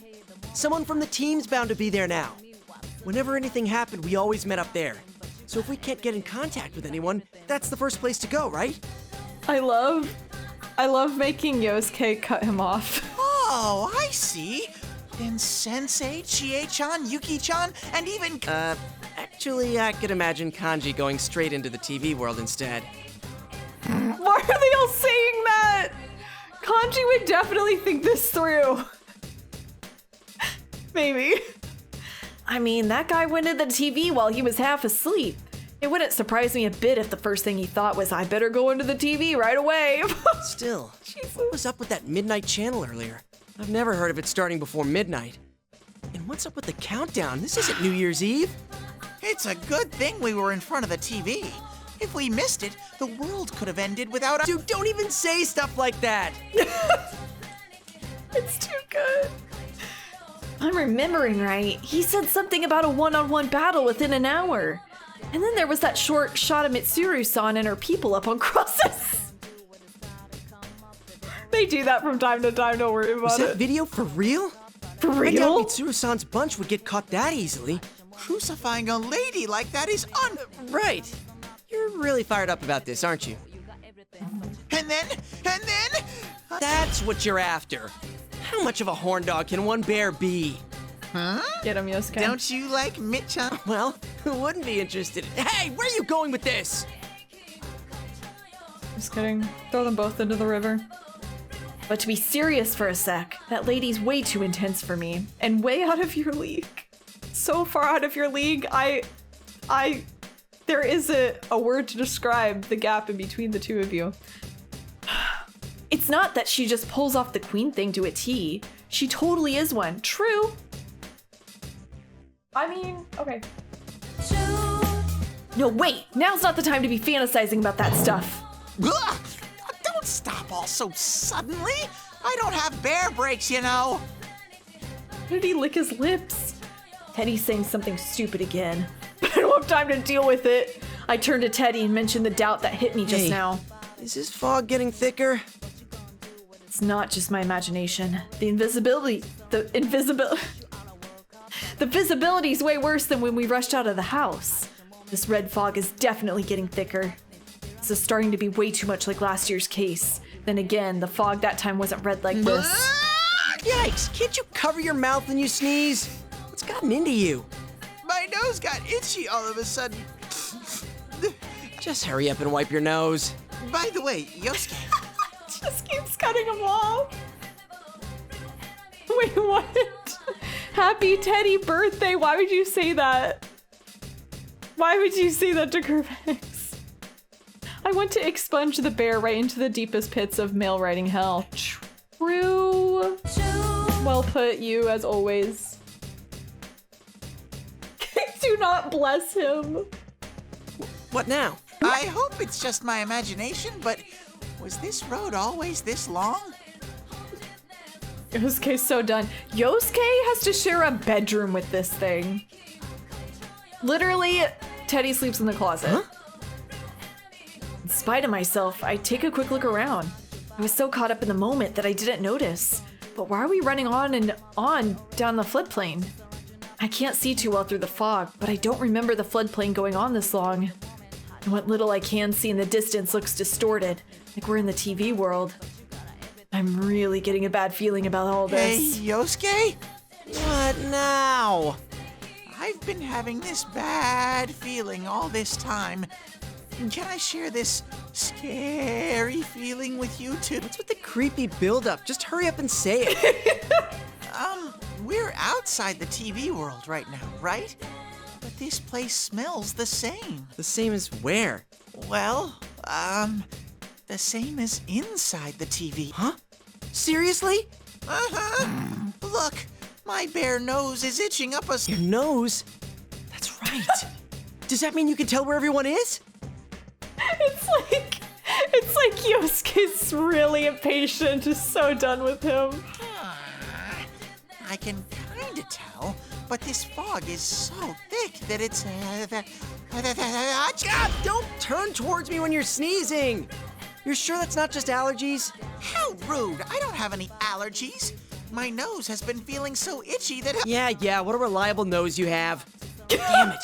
Gotta find everyone somehow. With the town all messed up, even that might be impossible. It's so funny. That's the best thing about this, is making Yosuke interrupt him. If the town's really become like the TV world, then I doubt this road leads to Junis at all. There doesn't seem to be a soul in town. Are things like this, are the others really safe? What now? Here it comes! My Teddy sensors are... I don't know what he just stopped talking and ran away. I don't know what he picked up, but Teddy begins running down the riverbank. He's parrying the bear. Verbally. Wait, what the heck's he doing running ahead all by himself? I hurriedly follow him into the riverbed. Go the other way, Yosuke. Oh my god. You told me what... Huh? Is someone coming? Bro, this looks like a Dachi's domain expansion. Sorry about the wait. Adachi!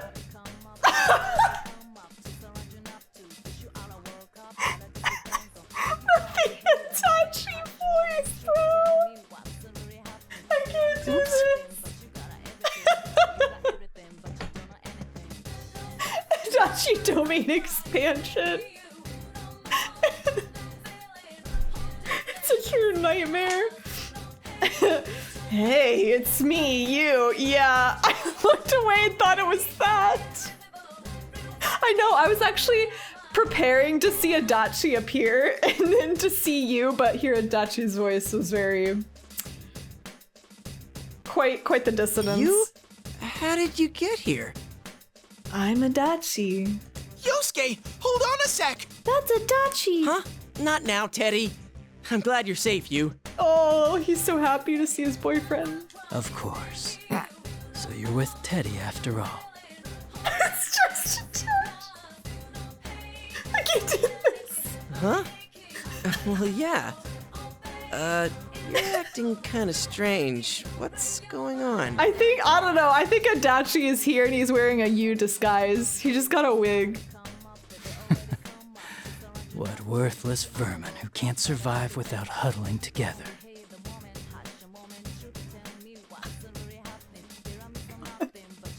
You say the dumbest shit. Huh? Worthless vermin? Something's not right. You doesn't seem his usual self. Are you sure? In the last P1 Grand Prix, there were times when the other person was hearing something different than what we said. It's actually just her, yeah. Wait. Where was I? Oh, but that was because Labrys' special function was messing with our senses. Could the same thing be happening here? Yosuke, no! That's not Sensei! He has a strong, shadowy stink! What? The you here smirks in a totally evil way. Yeah, Teddy's right. This guy definitely isn't you.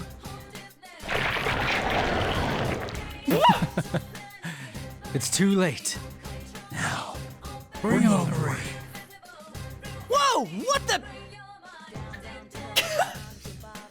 What's happening? When this thing that looks like you raises his hand in the air, 4 glowing red pillars fall from the sky to surround us, lodging themselves in the ground. It escalated quickly. Teddy has to roll backwards on instinct to avoid getting crushed by one of them.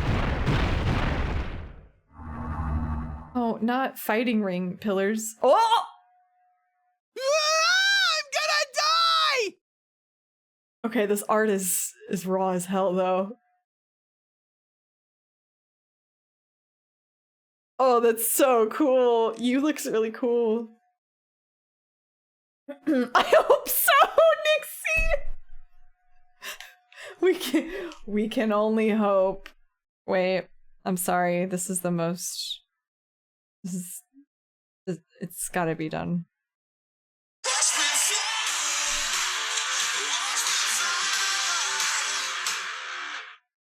Hello? Is this Sensei?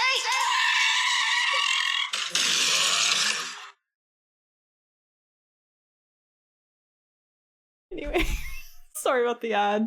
Teddy, are you okay? Ugh!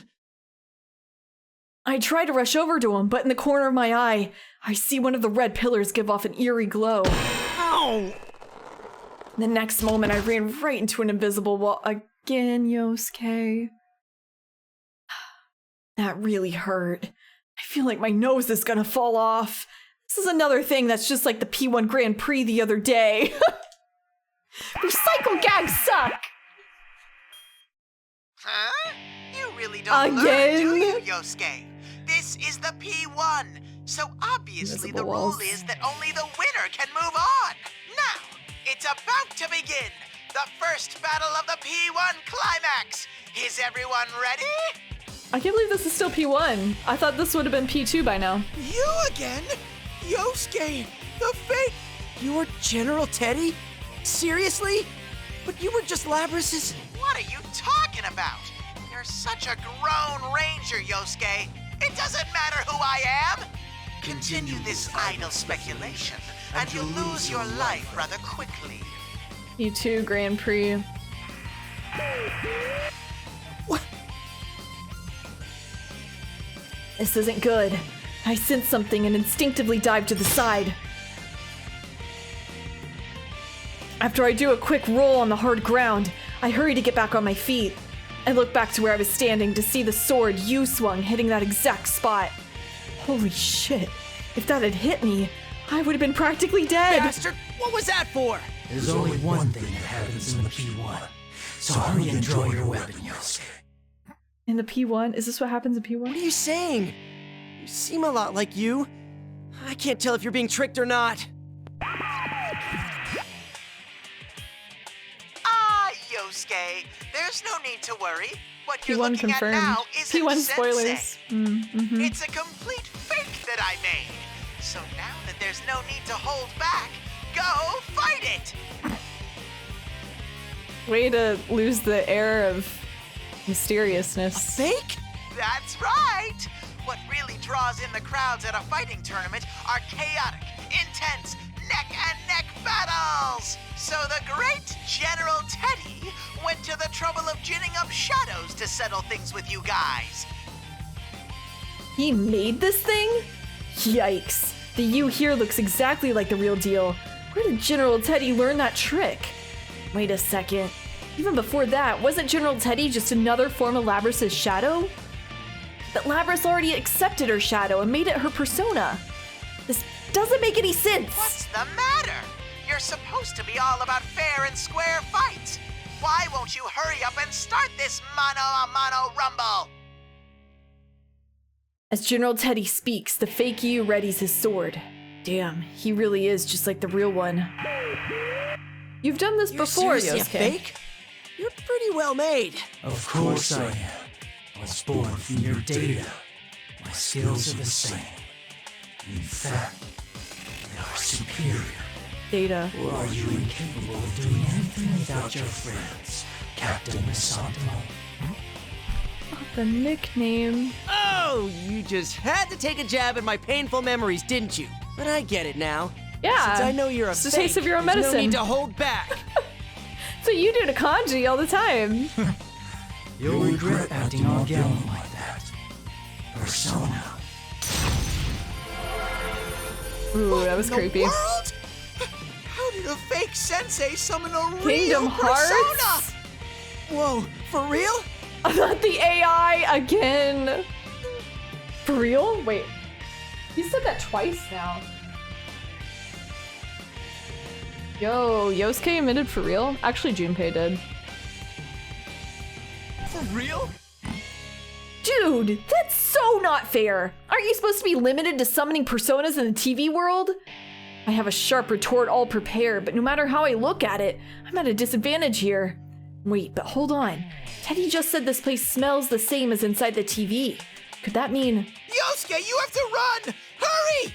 Stay back, Teddy. If this seriously is a P1, then we won't be able to go on unless I win. It's almost like this is Arena Part 2. With what's happened to the town, this is no time for hesitating. I don't know where I was going with that. Take a chance and go for it. I close my eyes and concentrate on my feelings. There's no doubt about it. I sense a large power somewhere inside me and hone in on it with my senses. I have to believe in myself. There's a part of me somewhere that's determined not to run anymore. I will defeat this guy and go tell everyone what's going on. Persona!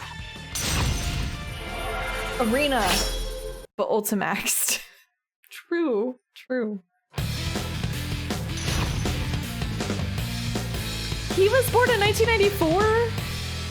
Why doesn't you have a birthday? That's so sad. This is sick though. Go, Jiraiya! Behind you! Blast off! Persona! Go, Jiraiya! Just getting started. Up you can do it. It's so loud, oh my god. Go get him! Behind you! Go get him! Go die!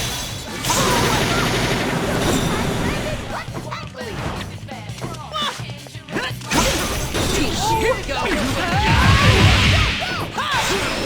Persona! Persona's not coming out! Here we go! Slow! He's so teasy! A little more until you hit it! Go get me! Get him back! Persona! Persona! Oh! Go get me! Not the taunt! That was a great match! Go, little Nat, go! That's so loud, holy shit. Hold on. Did I just hear Omen for 2 seconds? The rawest track in P4. Hold on. Okay, that should maybe be, hold on, let's do 69. Oh wait, no, that's still too high. Lower than 69. Okay. No! Oh man. Hold on, I didn't get that. God, I love Omen so much. I used to fall asleep to Omen. I'd be like, this is it right here. This is the ASMR. The one Nat on our side. True. He turned sides in the Great War.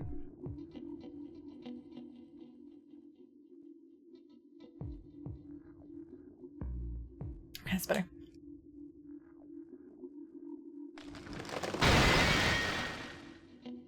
The moment I declare victory over the fake you, the red pillars surrounding us shatter with a tinkling noise. If the P1 rules still apply, then that must mean the invisible walls are gone now. Man, even though he's a fake, it was pretty tiring to fight another Persona user. Every time I clashed with him, my muscles were burning up. My eyes still feel like they're prickling. Huh? Am I that out of shape? Yosuke! As if pushing away the red fog, Teddy comes rushing towards me with a tear-stained face and a drippy nose. I open my arms and reflexively dodge him. Yosuke! Dude, what did you expect? You were practically soaking in fog, tears, and snot. I pretend not to notice his offended look and try to come up with something else to talk about. Well, fake you. Are you— Ah! Whoa! Stairs. Oh. Bye.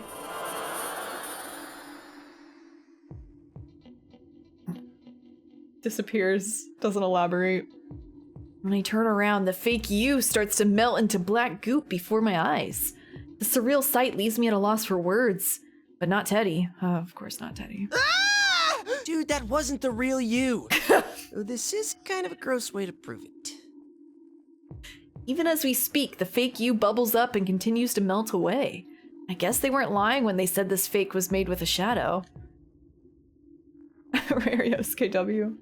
Still, just because it's a fake doesn't change the fact that it looks like you. Seeing it dissolve like that makes me feel a little sick. Huh? What is happening? Once the fake you completely loses its shape, becoming just a black puddle, these particles of light float up from it into the sky. What was that? Hey, Yosuke, and that was a shadow, not Sensei, right? Yeah, seems like. The real you, I'm pretty sure, wouldn't melt into goo like that. God, this track. It's so... That's when I was like, oh, P4, like things changed for me. That was the turning moment, was when Omen was playing all the time. That's true, but, What is it? You're being really cagey today. Labby-chan's kidnapper said he wanted to steal our personas and make them into shadows, right? Do you think Sensei's persona got stolen and became that thing you fought? What? Like hell that would happen. Wait, it wouldn't, right? Oh. Maybe the ones that we played at the beginning, those 3, got captured. Don't ask me, I asked you first! Of course it would be Yosuke to save his boyfriend. No, that's impossible! There's no way he'd go down so fast. But that fake was really strong, and the way it fought did seem a lot like the real you. Anyway, we gotta hurry and find the others. AI. This whole thing is making me more and more nervous. And man, suddenly I can use my persona in the real world? What's happening to this town? Yosuke, that's what bothers you the most, the persona? Have you looked behind you? Huh? What's up? I smell the real Sensei! And from the other direction, I'm sniffing... Oh, it's Yuki-chan! Really? Can you smell the other guys too? No, just those 2. Actually, this might not be good. I sense shadows real close to both of them. What? Damn it. Oh well, we're gonna have to split up. We need to make sure everyone's safe first. After that, we can meet up at Juness. I'm sure you won't get lost with that nose of yours. Alrighty then. In that case, it's time to fully open up my bare nostrils. Hey, wait! You didn't tell me where you is! Damn it, you perverted bear! You are so getting a pay cut for this! It's just the scream. The screaming getting cut off is so funny to me. I don't know, that kind of humor just always gets me. He got hit by a car! No! It was bad enough when he was a sidekick! Oh my god! I have to do this! I have to— oh!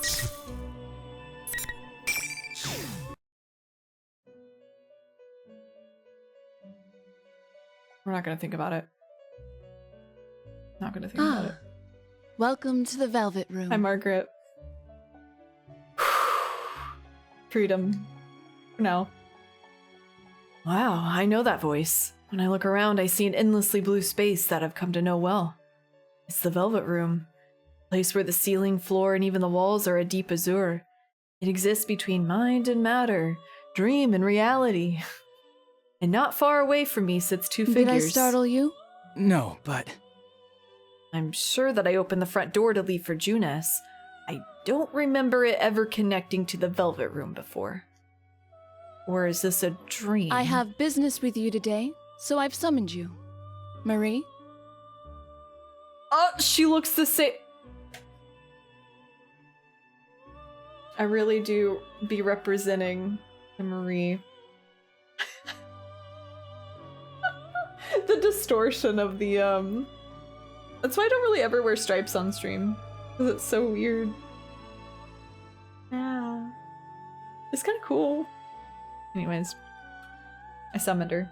Crying the Marie cosplay. My, Cosette Marie cosplay. Another figure steps forth when Margaret, the resident of this room, calls to her. Sorry, I asked her to do this. There's something I have to do right now. Marie, or rather the minor goddess. That's kind of disrespectful. Isn't she like Izanami? Like, I don't know if that's minor. Okay. The minor, yeah, really minor. That's so derogatory. Or rather, the minor goddess who protects this town. I like to think that Yu is just... He really has no idea how major Izanami is. He just doesn't know. And he's like, yeah, just a minor god. And she's not anyone important. Who now protects this town, speaks cryptically of a crisis. What happened? Izanami slander. I can't really tell you because of the rules of this room, but you've noticed, right? Something terrible's about to happen to this town. I only see one god here, and he's me. I'll do my best to stop it, but that won't even come close to being enough. Specialist starts playing. So, you might end up in danger again. Because of this. I see. Marie could be said to be one. Okay, yeah, that's right. Marie could be said to be one and the same with this town. And problems with the town leads directly to problems with Marie, creating a burden on her. Hold on one second. I just remembered.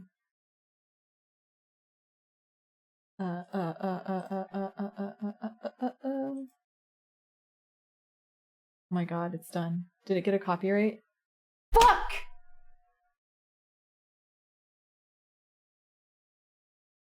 Okay, it didn't get a copyright, but that's not the right timestamp. I'm missing 8 minutes? Did I fuck something up in Premiere? Okay, hold on. You're about to hear this video really quick. This is incredible. It's an actual real-life good ending.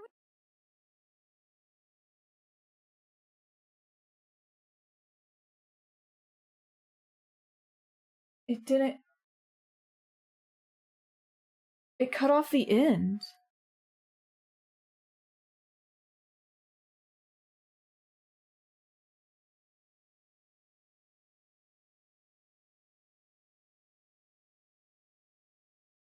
What? I've never seen YouTube do that. It cut 8 minutes off the end. I can't use this. I have to encode again. What the f... Sometimes I hate being a YouTuber.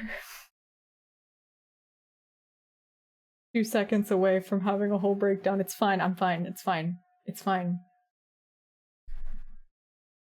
Where... What happened? This is incredible. Bro, what? It's fine! Okay, it didn't upload to YouTube correctly. I think. Wait, why is this not playing? Okay, here we go. This is playing. Well, it's buffering. It just cut off the end on you. Okay, wait, this is good though. You're seeing me go through the crisis of uploading to YouTube live. This is what it's like. It's the worst. It's to the point where like usually something goes wrong. And it's always something new every time. Whether it's copyright or it's like this happens every time I do a long video. I think long videos are just cursed. A gnat on my leg. Okay. I want this play. We cannot open P5R Part 5. It uses unsupported encoding settings. What? Bro, what?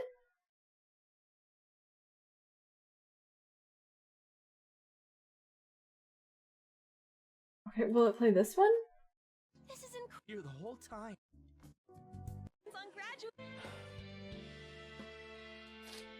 Okay, that one's fine. This is incredible. Okay, wait, it's fine now. Wait, no! It's corrupted! It corrupted in the last 8 minutes! Why? Why would it do that? It's literally like bad in the last 8 minutes. That's why YouTube cut it off. Why would it do that? YouTube, no, the file is. The file is fine up until the last 8 minutes, and then it crashes.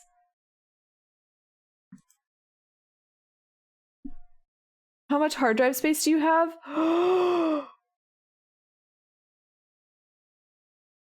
It is getting full. I thought I had over 100 gigs. This is not over 100.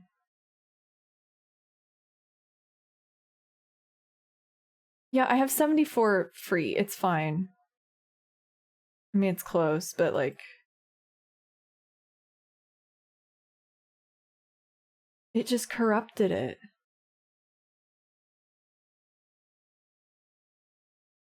I'm gonna scream. I'm gonna scream. Y'all mind if I scream? It's like I could encode again. I mean, I have to. But what are... Who's to say it won't just corrupt again? Like, why did it corrupt?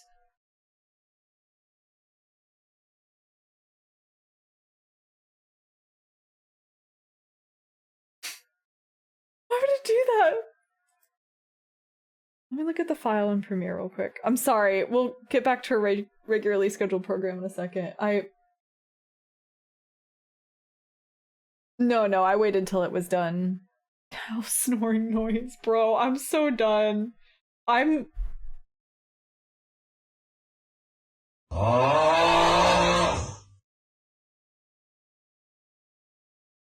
think my YouTube days, this is it.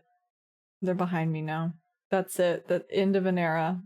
I'm giving up the career. I gotta go. I can't live like this.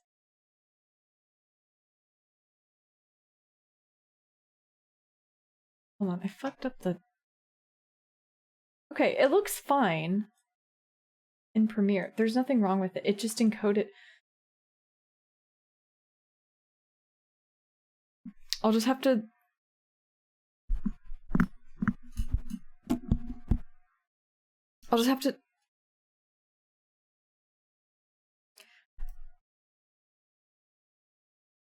send it to media encoder and hope for the best there, maybe? I don't... Usually encode right from the software, but I can outsource it.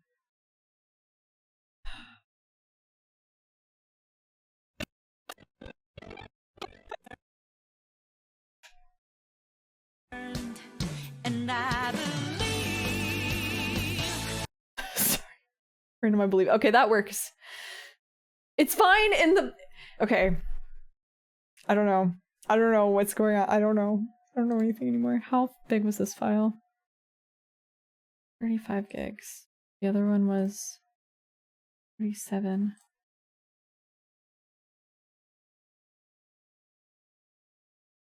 Yeah. Yeah, it didn't encode the last 8 minutes because they're not even the same length. This is incredible.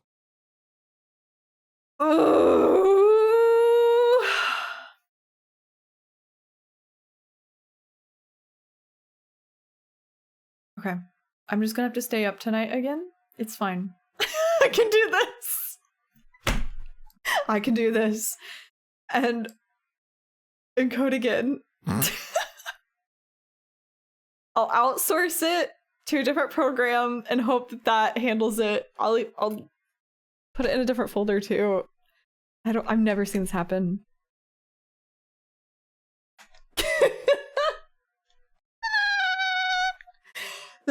This video is gonna haunt me until I die, I think. This whole video has just been like a curse. It has been the hardest video to edit, and then getting it exported successfully has been just the biggest nightmare. Okay. Well, I'll just delete this file then. I get sweaty. Please sleep, streamer. I'll sleep when this video's done and uploaded, finally. So, if you get an announcement ping at like 3 AM Eastern, don't worry about it. That's just me finally uploading the video. Just don't worry about it, it's fine.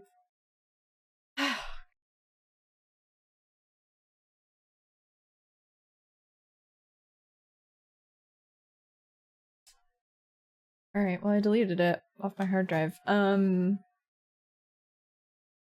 mean, I hope my hard drive isn't corrupt or anything. I don't think that would be related. Regardless, I'll put on my SSD. Okay, sorry! I did not expect a catastrophe to hit. I thought it would just be nice and uploaded. I saw that there was no copyright, it was fine, and I was like, wait, what's this timestamp though? It's supposed to be 2 hours and 20 minutes, not 2 hours and 12. Okay. We try again. Anyways, probably no stream. No, I'm still streaming tomorrow. I'm still streaming. That's what coffee's for. It'll be fine. I got this. I'm gonna do this. No, don't you me. That's Anyways, I see. Marie could be said to be one and the same with this town. Any problems with the town leads directly to problems with Marie, creating a burden on her. The cats, don't look at me like that.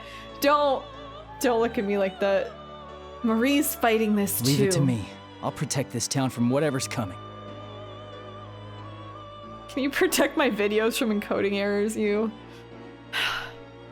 Marie looks surprised for a moment at my words. Then she looks down and says nothing. Marie, are you okay? You stupid goody-goody womanizing lame-o. Just hurry and get out of here. Womanizing! Julia. Rip to both attempts at uploading my video today. Truly the biggest rip. Thank you, Julia, for the 5 subs. That's really nice. Woo! His timing, yeah, that was beautiful. Beautiful alert. Thank you. That's a mean thing to say to a person worried about you. Well, that is like her. Still, she may be toughing it out, but I can tell this abnormality is eating away at Marie. It seems you still have a lot to learn. You may have noticed, but your precious town faces an even greater threat than before. Someone is attempting to merge Inaba with the other world, which you once called the Midnight Channel. Adachi? What? Fortunately, Marie's powers are currently protecting the townspeople. But that will not last long. Let's go, Marie. What do you mean? A town that's become a labyrinth choked by fog and silence. Inaba exists in a unique time right now. Only persona users, who have accepted their suppressed egos are able to freely move about through the evil red fog. But at this rate, the fog will thicken, and those who cannot use such powers will be swallowed into this world. So that's what General Teddy meant by within the hour. This will be the third ordeal thrust upon you. Or perhaps it is the continuation of the second. Will you overcome it with aplomb this time as well? These words. Go. You can do this. And as for the culprit in this case... Who? Marie! That's odd. Marie's voice is starting to sound hazy. And the sensation. I felt it before. It's the feeling I get when I leave the Velvet Room. Wait, no! Marie's not done yet! The culprit in this case. But before I can hear the most crucial part of Marie's message, my consciousness is slowly swallowed by darkness. What are the circles, though? When I come to, I'm standing in front of the Dojima residence. I can't just stand around here, though. As if to shake off my fears, I start running towards Junes. He's running.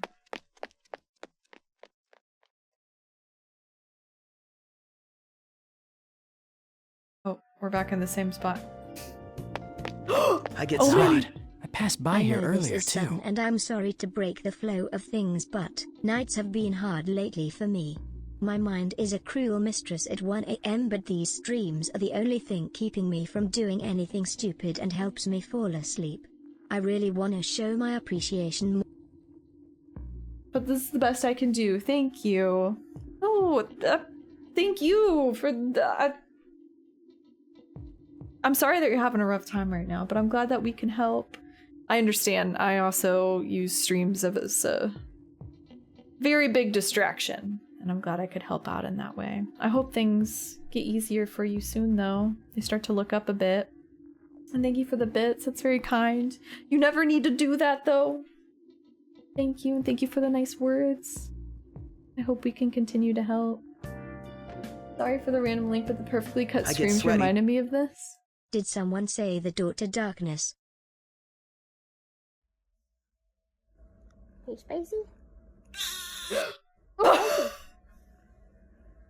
Hey, Spicy? Are you spicy?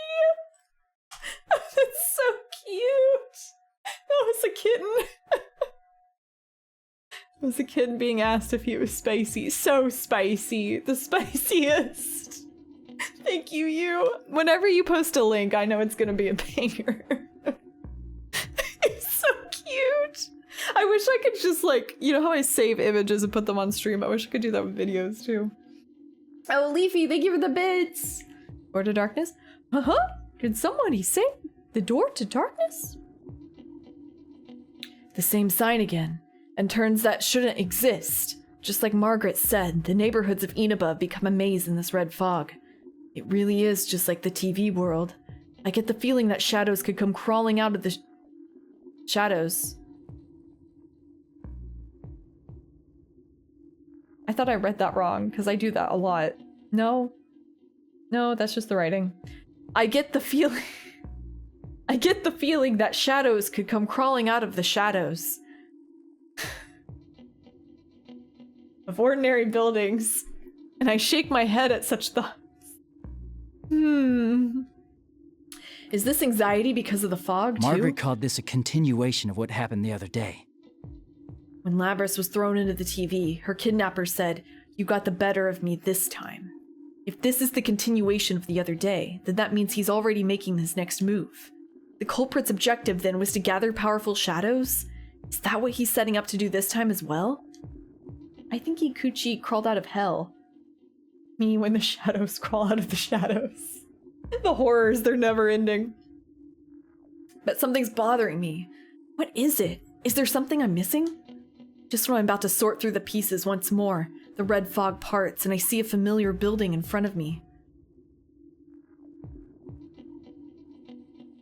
This is Junes. Not the green splatter. Why is it here? Out of the corner of my eye, I see a figure pass by and enter Junes through the front door. It's... Yosuke. Yosuke! Oh, his smile. He's so happy to see him. Good thing it's totally him.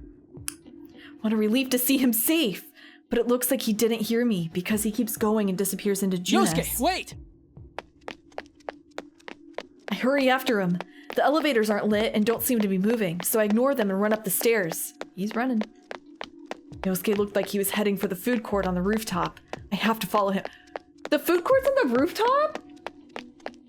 I never imagined it there. Yosuke! Everyday young life. You can see the tower in the background. Ooh, that's a really pretty background. When I call out to the person standing in the food court, Yosuke turns around while gripping the fence and smirks. Yo, it's you! Well, I had a feeling someone would show up. That's what I was thinking too. Are you alone? Where's Teddy? Teddy? Oh, that useless ball of fur? True. Shadow Yosuke do be spittin'. Something's not right. Teddy and Yosuke bicker all the time, but their bond of trust is stronger than anyone else's underneath it. Well, other than mine and Yosuke's, of course. But the way Yosuke talked about him just now had this obvious current of disdain to it. Are you really Yosuke? Who cares? Either way, you're done for. Plus, take a look at that. Ooh. Yosuke points to what's behind me. When I turn to look, I see he's pointing at something beyond the red haze. On the hill beyond the distorted neighborhoods, most likely the site of Yasogami High, where I used to attend, looms a bizarre, long, and unnaturally thin shadow. What is that? When I rush over to the fence, the wind pushes away the fog, letting me see that thin shadow for what it really is, a grotesque tower that defies reality, nothing like any normal building. The image of Mitsuru-san's people being crucified passes through my mind. We're gonna have to climb like 200 and something floors. Totally. That's it. Time to Tartarus grind once again. Don't tell me. We have to climb 250 something floors. You understand the rules now? That's where you're headed, if you want to save your precious friends. And oh, oops. I squint to try and get a better look of the tower through the fence, but the fog blows in again and conceals that abomination. As I continue to stare at it, hoping the wind will change, I sense Yosuke move. Persona. Normal. Oh, the cut-ins are so Look creepy. out, you! Oh. As I react to Yosuke's move, Yosuke's persona comes charging in with tremendous speed, gouging the fence with its arm. Oh, it's the... yeah, right, okay. What is going on here? Persona! And two Yosuke's! Don't be fooled! That's a fake me! Don't get in my way. Yosuke? Persona! Oh my god, what is happening? P4 moment.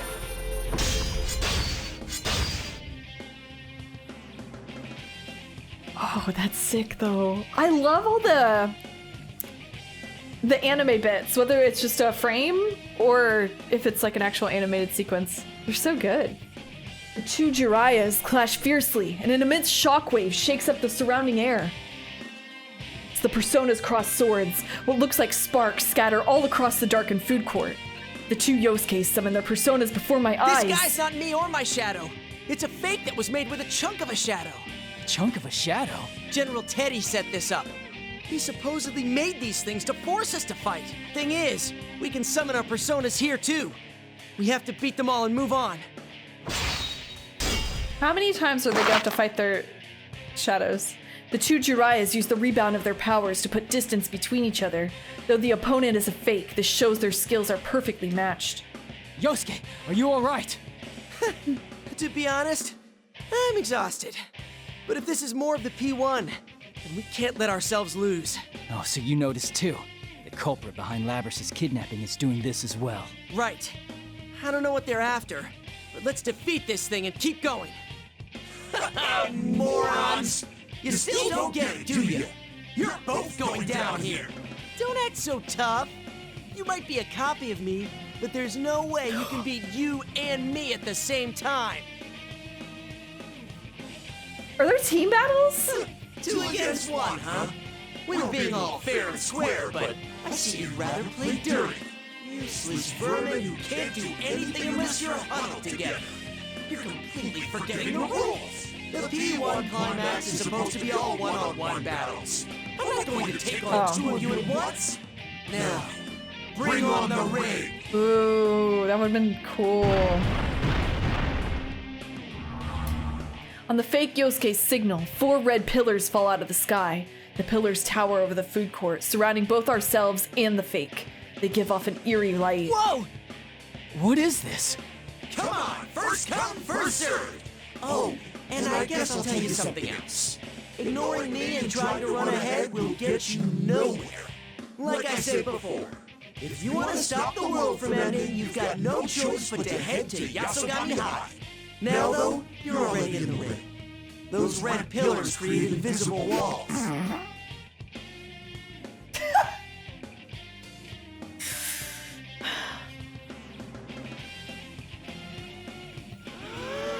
No way! Invisible walls in my P4 arena? And there's no way to get rid of them but to win one-on-one. In other words, the only way you can save your world is for one of you to defeat me. I will never escape the invisible walls. Damn it. Invisible walls again? What are we gonna do? Can we trust anything he's saying? No, we should double team. If I think about the way the previous P1 Grand Prix worked, there's no reason to doubt these invisible walls exist. There's no way to confirm what the fake Yosuke is saying, and even if there was, if beating him in a 2-on-1 fight resulted in us being trapped here, then it would be a hollow victory. Oh my god. Jeez, you just don't know when to give in. Can't you just go on and fight when it's not against your friends? You. Holy shit. Johnny and Bosch. Yes, it's the lovely General Teddy. I've been watching all this time, and what am I seeing? I poured my heart into making fakes who look exactly like you, all to set up a good fight. That's how we all feel, true. Can it? With all that fair and square stuff you were saying, were we somehow not supposed to think something's going on with all this? Yosuke, how cruel. I just want to feel your fighting spirit. Though, this is fine with me, you know. At such a leisurely pace, the world really will be destroyed. Now, hurry up and fight to the death. Ah! Sorry. Oh, Cut off your evil laugh. Even the fake one's not half as cute as he thinks. Calm down, Yosuke. Getting flustered is exactly what they want. Still, we have no other choice than to fight the fake here. The question is, who will go up against it? Yosuke or me? Do I choose? Oh!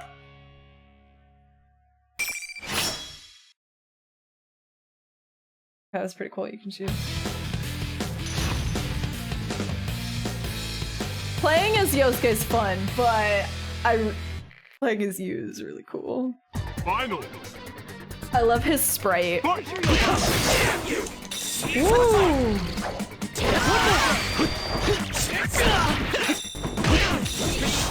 Just keep going. Izunagi! Nice try. Should follow up with that. Yeah, time to go full bore. Here we go. Completely in our favor. Persona. Ready?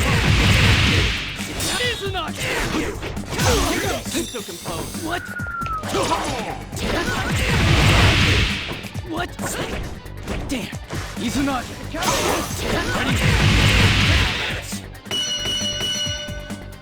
Yes! You really are strong. Oh, he's back there in support. Wait, that's so cute. I didn't notice that. That's new. Beep, beep, beep, beep. Beep, beep, beep, beep, beep. The red pillars surrounding us shatter, and the fake Yosuke loses cohesion while black bubbles burst from it. What looks like glowing grains of sand quietly emerge from it as they get caught up in the fog and the glowing grains disappear into the sky. It really was a chunk of a shadow. You could have trusted me at least on that part, you know. Though that doesn't make me feel better about seeing this happen so many times. True. Many times? Did you fight a fake version of someone else before coming here? Yeah. It was, a fake you. Me? Huh. Are you alright? Oh, sure. I figured out pretty quick that it wasn't you. These guys aren't trying too hard to act like us. It's not like before when they were trying to upset us. But that makes it even more disturbing. They're not trying to hide, and they're fighting fair. That seems really fishy in itself. Right? Well, the rule where you have to win one-on-one before moving on seems to be the same as before. But something's telling me we shouldn't believe everything they're saying either. Yosuke's right. It certainly looks like the culprit has come to settle this fair and square, but he's also taken Mitsuru-san and the town hostage, leaving us no choice but to fight. Which means there must be a reason they're so adamant on fighting us one-on-one. That reminds me, is Teddy okay? Have you seen anyone else? Huh? Oh, Teddy sniffed out Yukiko with that nose of his and took off to find her. Some help that guy was. You have no idea how much trouble I had to go through to find you. Yeah, that really, that is what it came off like. You fought me? And lived? You okay? Well, you showed up just in time to save me. Anyway, I'm relieved to hear Teddy's nose is working. Let's leave the others to him. We need to get to Yasogami High. There's not much time left until this supposed end of the world. Stop saying end of the world. That's way too P3 core. We already have Tartarus in the background. I can't do this again. The moon! I can't. Whoa, wait a sec. That fake said the same thing, but why Yasogami High? I don't know why, but it looks like that's where we have to go. See? Makoto rolling in his purgatory. When I point to where I saw the tower, Yosuke rushes over to the fence. His flustered expression changes to surprise on seeing the tower looming on the hill past the hazy red fog. Is that Yasogami High? Oh, it's a school! Again? We'll have to go there and find out. Mitsuru-san and her friends are probably there too. Atlas, stop making schools hell challenge. Well. Damn it, everything's going according to their plan, huh? Never mind, they're already like that. Yeah, but we have to do this. I'll be counting on your help, Yosuke. What's the matter? Oh. Nah, you're right. It's not that there's nothing we can do without each other. It's that with each other, we can do anything. Bro. Wait, where is it? Oh. Bro.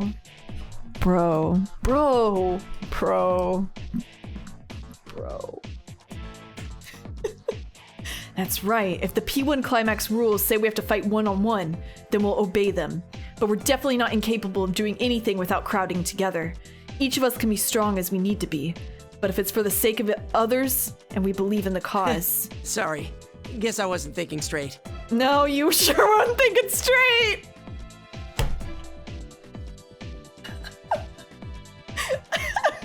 Says like extremely homoerotic sentence. I wasn't thinking straight, sorry. That's my bad. Sorry, this is the gay slipped out, I'm sorry. Let's go, partner. I want the double down!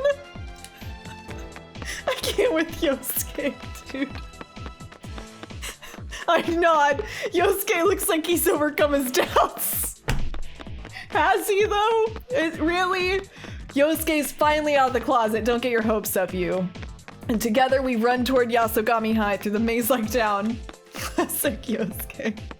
Eventually, we reach the base of the hill, where we discover a sign with an arrow pointing toward the P1 Climax main gate, or site. Gate, okay. Wow, where have we seen this before? It's no longer a maze from here on. There's a little bit of distortion, but it's the usual school route I remember taking every day. If I ignore the P1 Climax flyers pasted everywhere like election posters, that is. These again? How much more are they going to bring up those painful memories? Whoa!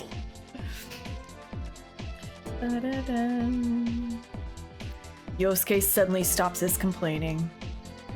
What's just come into view for both of us is a strangely decorated school building, just like in the P1 Grand Prix from the other day, in that bizarre tower that looms over the rooftop. Holy crap! It really is on top of our school. And why is it so big? Man, is one of them gonna have to sacrifice their life? And is another one of them gonna like get shot and die in the alleyway? Like, is the P4 cast just like gonna be put through P3's entire story? Just ruining their innocence. Maybe! That voice! Was that Yukiko? It's Yukiko! She's getting shot in the alleyway! Go get Let's her! hurry. Go! And they're nodding to each other. We make a dash toward the Yasogami High main gate. Please be safe, Yukiko. Don't get shot. Don't be dead. Be alive. That was a really good scream.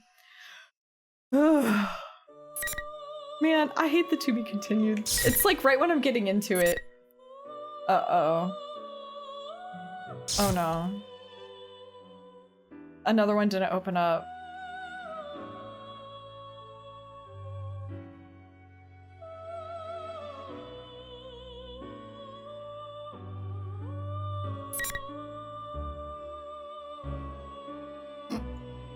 God. It's been fun, y'all. Alright, it's time to head to bed. Time to go. Time to uninstall.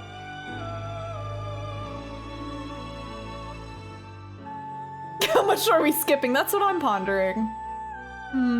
Yes. How about that Zelda game? It's so weird, it's right there. We got a second Tartarus rehashing of P3's story and it just leaves off right there. It's really wild.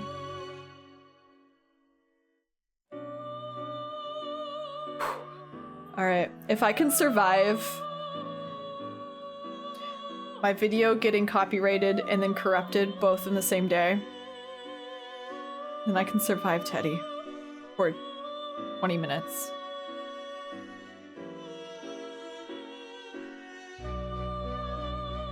I'm strong. I can do this.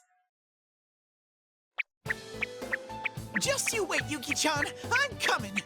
Huh? It's the same sign again. Why are his footsteps?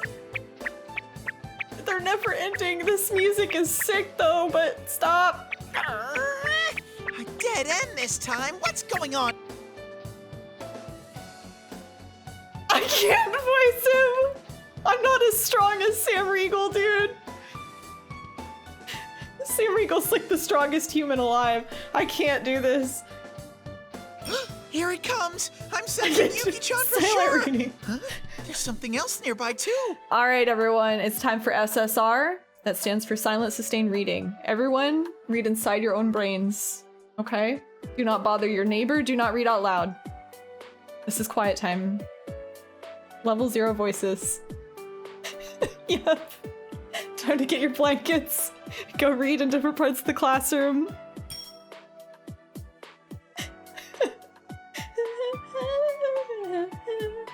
Whose palace was this again?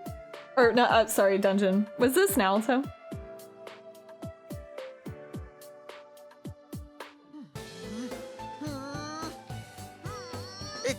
It's no use. I can only tell that.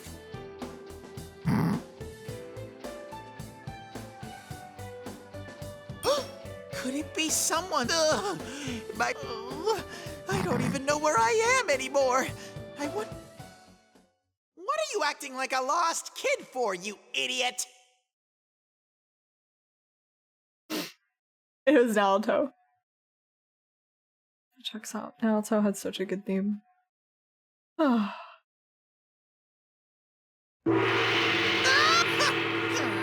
It's... Why is it so loud, dude?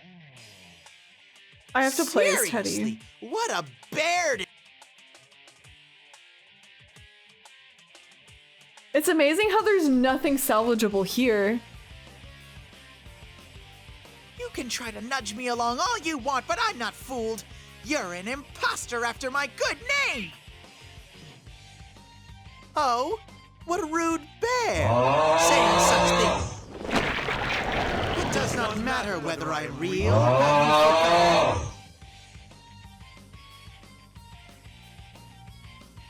That's not true! I mean, I was just an ordinary nobody bear at first. I met Sensei and everyone else. Then tell me this. What would you be if... Huh? I'm sorry, I'm coping. Please, just let me have this. If you are unable to be yourself... That... Don't worry. That is the extent of the self. You lick each other's wounds. That's not how it is. Regardless, I will kill now.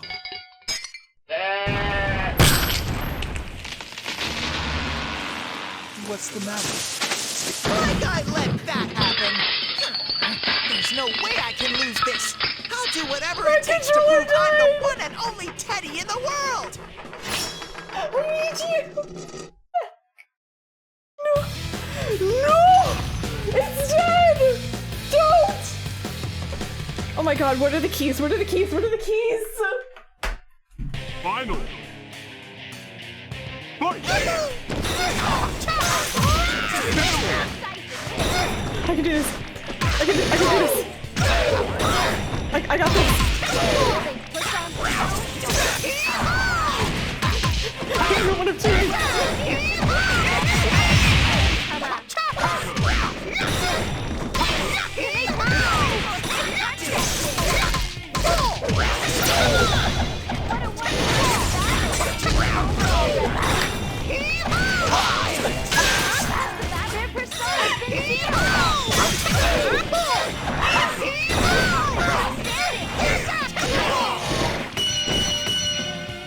In the end, the victor was no surprise.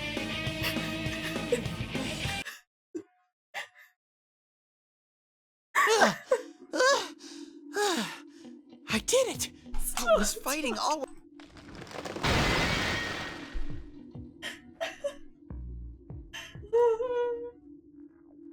Moistens my adorable bod.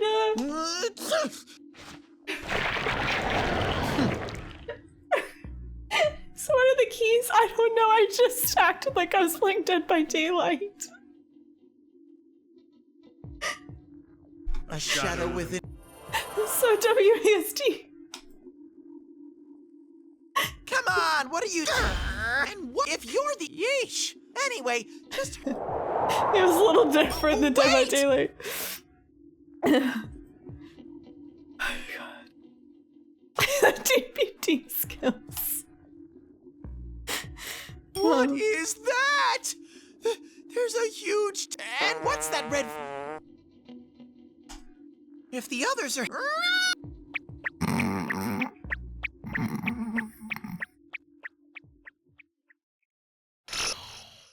Oh my god, that was so quick. Holy shit, we flew.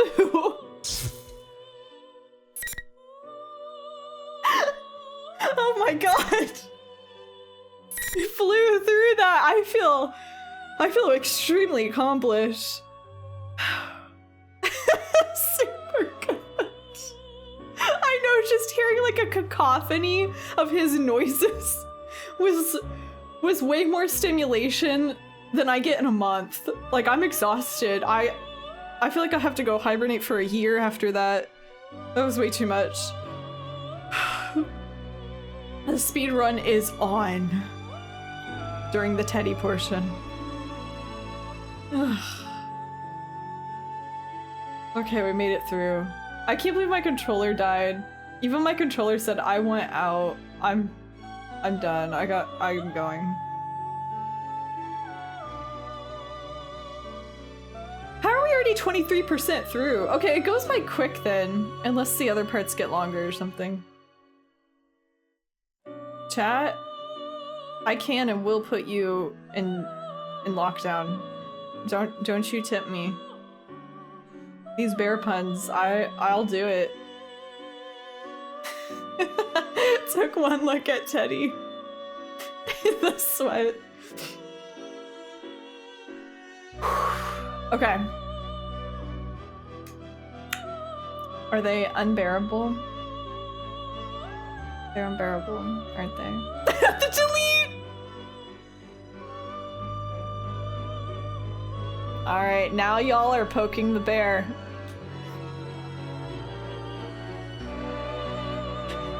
Books is good. Books is... I'm sorry. Backup controller, no, I have to restart it, man. Ugh. Okay.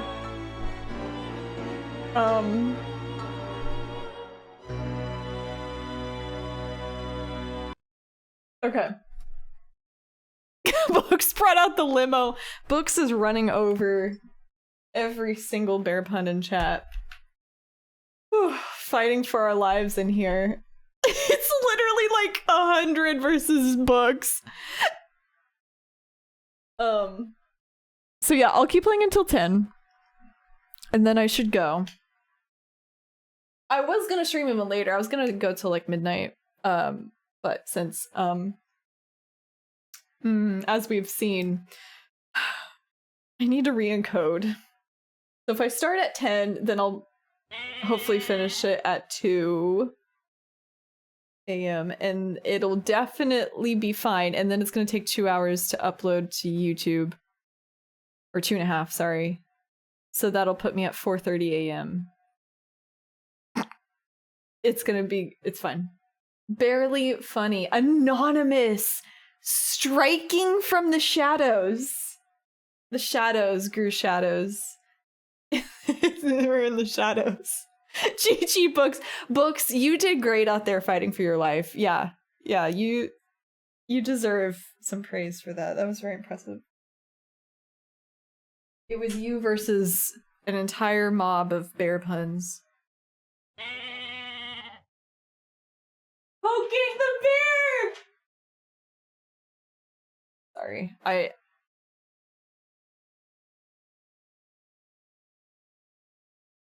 can I never put USBs in the USB slots? I do take responsibility for that. That's my bad. Thank you, Anonymous, for poking the bear. I cannot hold.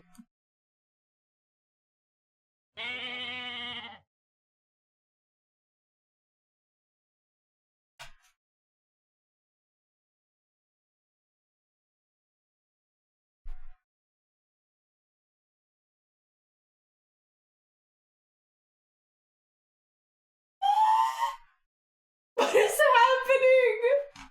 Bugs, are you still fighting the good fight?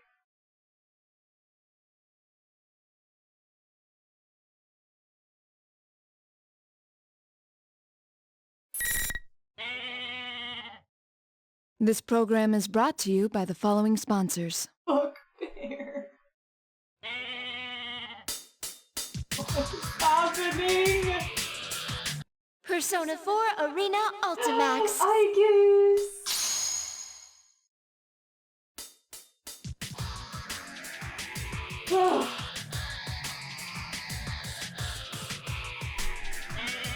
How you doing, Bucks?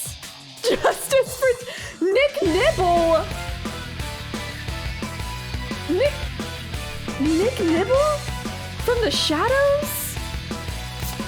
Nick, what are you doing? It's past your bedtime.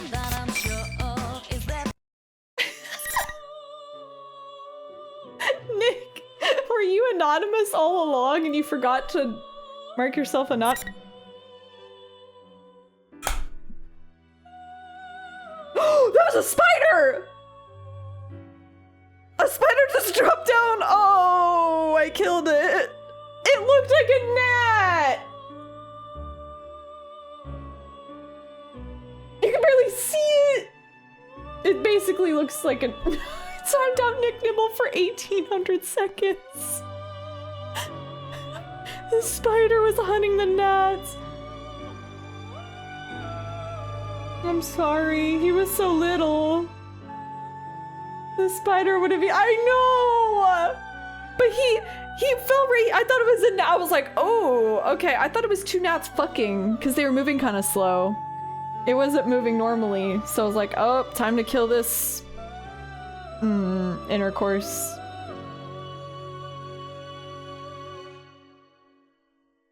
I have to go put him in the toilet now. In the arms of the angel. In the arms of the angel.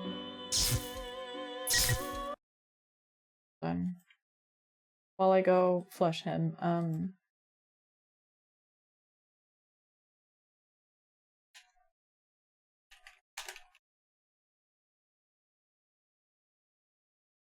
I'll be back.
Hello.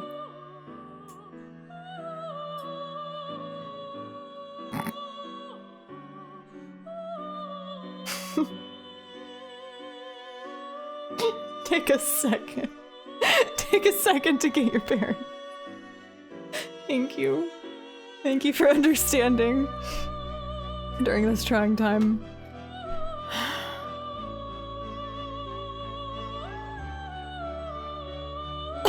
Book's still putting in work.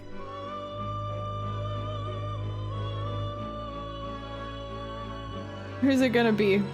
Chie or Yukiko? It's Chie's birthday.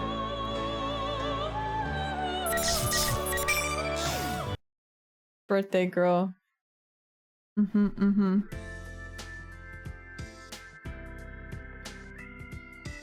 Happy birthday, Chie. I can't believe y'all are birthday twins. That's so cute. Good for you. I hope you ate some meat today.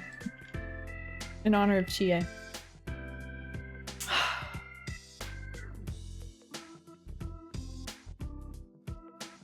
Okay.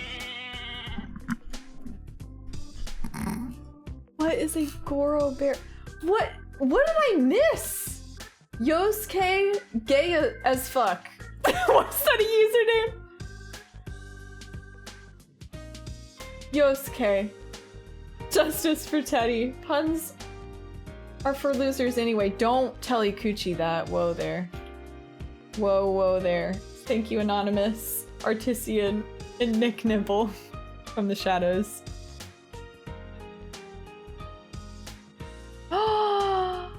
Wait, really? It's so fun. I got to hang out with her via AX ages ago and she signed me a little postcard wishing me a happy B-Day. Wait, because you knew that you had the same birthday?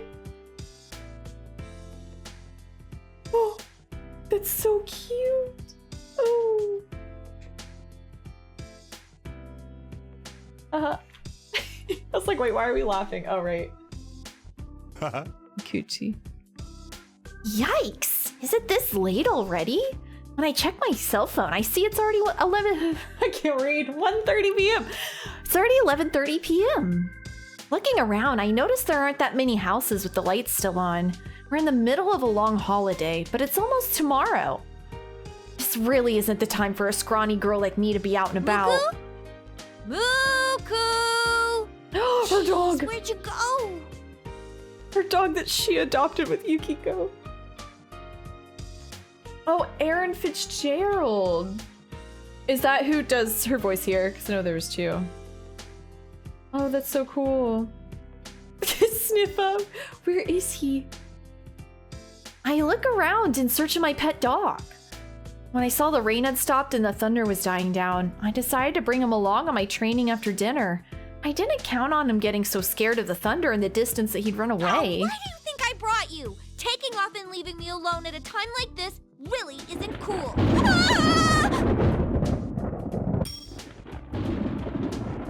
What the hell? Loud. Oh, that thunder's been rumbling non-stop. What should I do?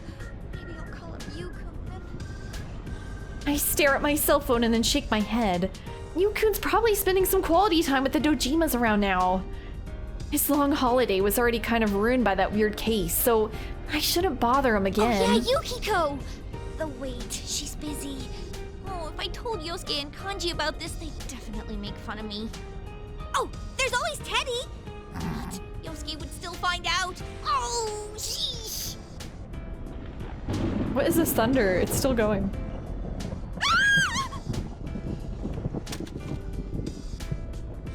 I think that one is pretty close.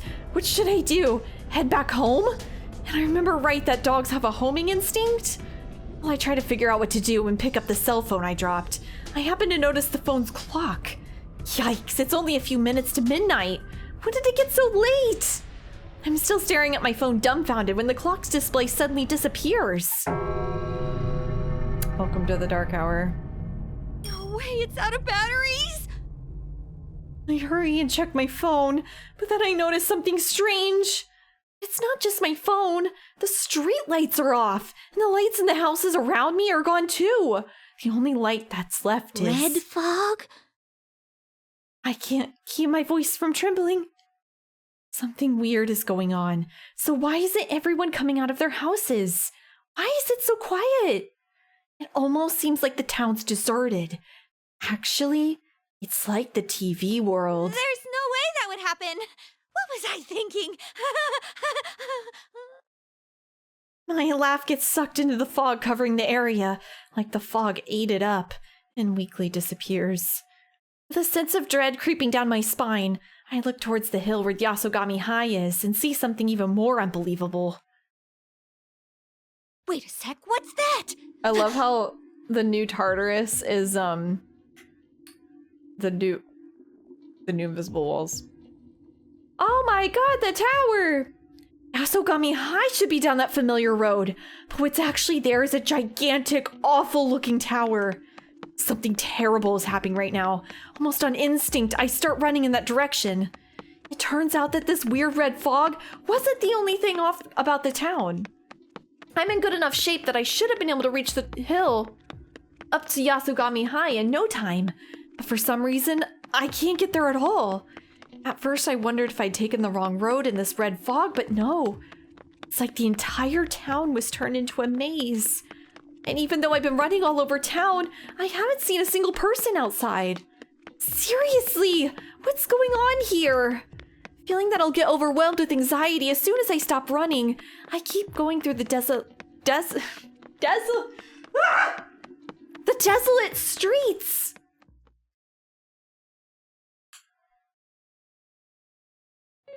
Oh, nice foliage. No way! What is this? What's going on? As I make a mad dash, pushing through the red fog, I finally reach the Yasogami High entrance. But once I'm there, I can only stand in a daze. This... where the P1 Grand Prix took place? Why's the TV world showing up in reality? And this stupid poster's inducing the introducing even.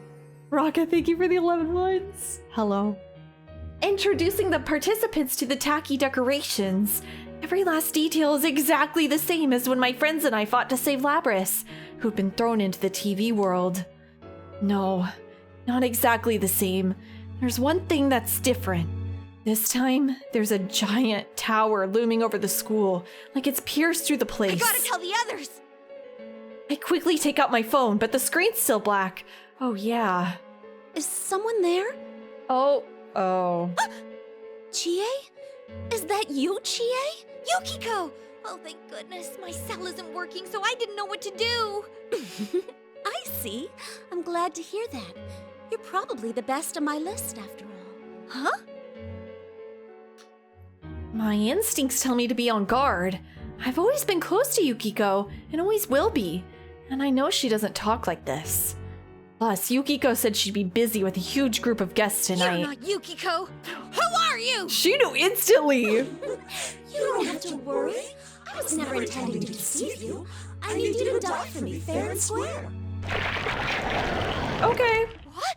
Wait a sec! Who are you? Why are you after me? Why? You see, I am your enemy. I was made to kill you and your friends. I do love the P3 colors. The backgrounds are really pretty. Made?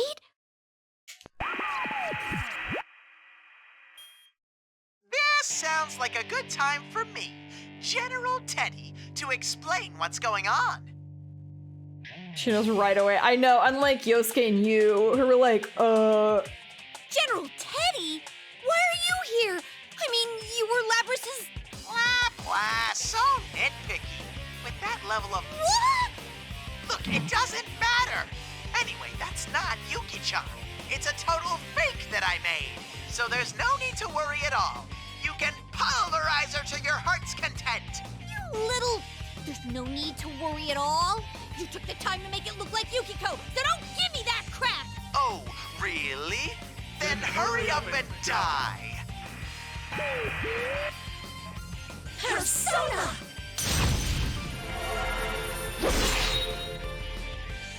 Right then, I dive sideways like an action hero. The fire that Yukiko, or her fake? Anyway, the fire dance is just where I was standing a second ago. No way. Does this mean... She can use a persona? Huh? How? Huh? You can use yours too, Chie. Didn't I tell you? I can? How? I mean, this is the real world. Oh, sorry. I totally forgot to tell you. This is the P1 Climax. So I want to do these matches fair and square, as equals. Which is why I've made your world the same as the one in the TV! The same? What do you think you're doing? And what's this P1 Climax thing? So many questions. That's just how things are. So hurry up and give us a nice heated battle. Oh, I'm sorry. I forgot that the gong hadn't sounded yet. Well then, let's start this properly. Bring on the ring!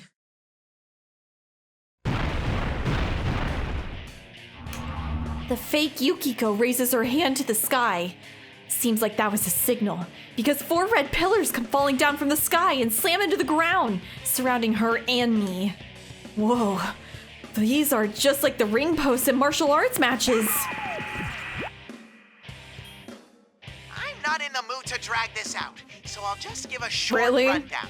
The You fooled rules me. are simple. Win and you get to move on. Lose and you're stuck here. By the way, the stupid Kirijo people are captive in the big tower right in front of you, Chie-chan. Ooh, lore. But never mind that. If you and your friends don't win before time's up, the world ends. Do you get it? What? The world ends? Hold up a second. What are you talking about? The way she just like starts screaming. Hold up a second! It's all up to what you do from here. I can't even make my voice go that. It's like it cracks. Understand the situation now, right? Then shall we begin? Oh, that's really good.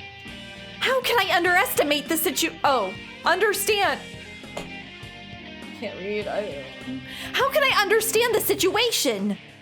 But our town is a mess, and if it's left like this, then there might not be any going back. My town, my school, all the things I want to protect. I make up my mind and take a firm stance.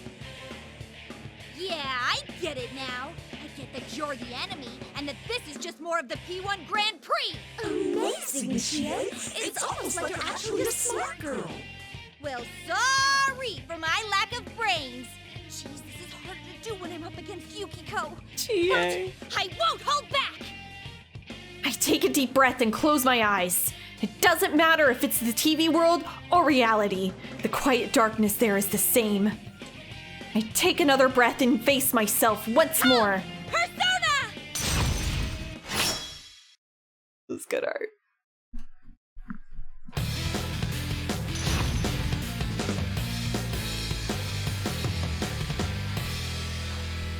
Yeah, wait, they're all older than me by a year. They're 28. Or no, they're 29. They're 29.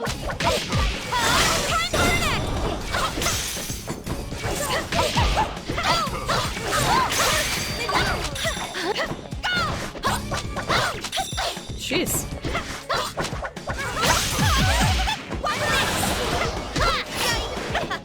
She's got a...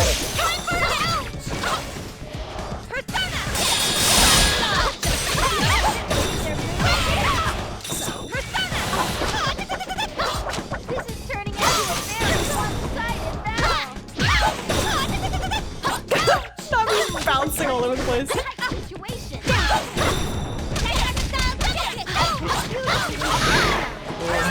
Good punish. Oh my god.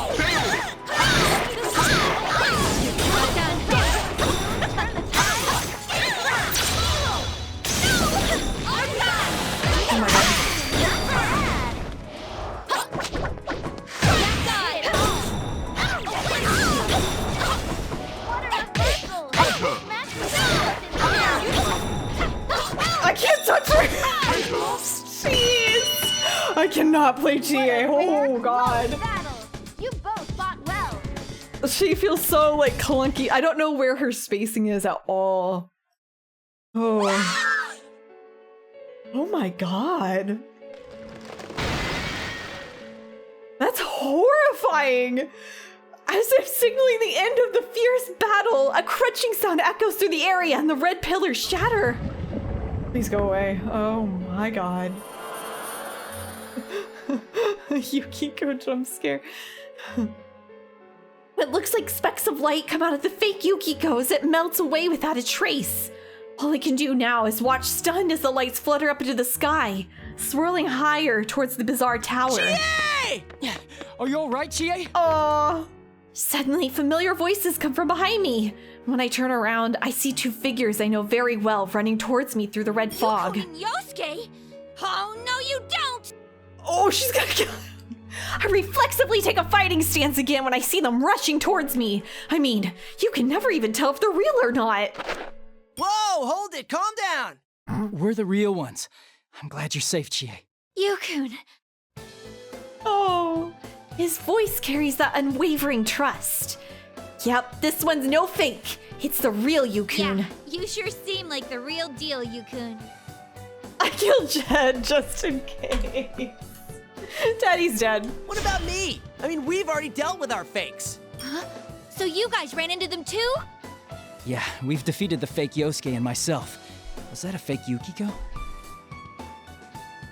Seemed that way. Actually, what's going on? Is this really the real world? Looks like it.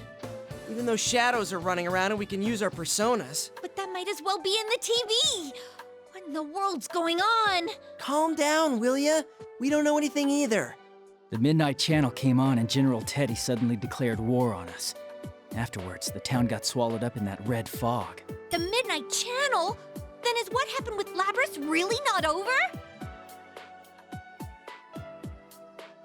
Forgot how good this theme is. Yosuke and Yukun exchange a glance after my surprised reaction. Was it something I said? Don't tell me. Did you not see the Midnight Channel? Seriously? I can't believe this. It came up so many times. Why didn't you check? No one said specifically to watch for it. All this happened suddenly while I was out walking Muku. So I don't know what's going on either. Fine. Anyway, the town's in serious danger right now. That reminds me. General Teddy said something earlier about the world ending. Right. General Teddy says that if we don't win this tournament within the hour, the world will end.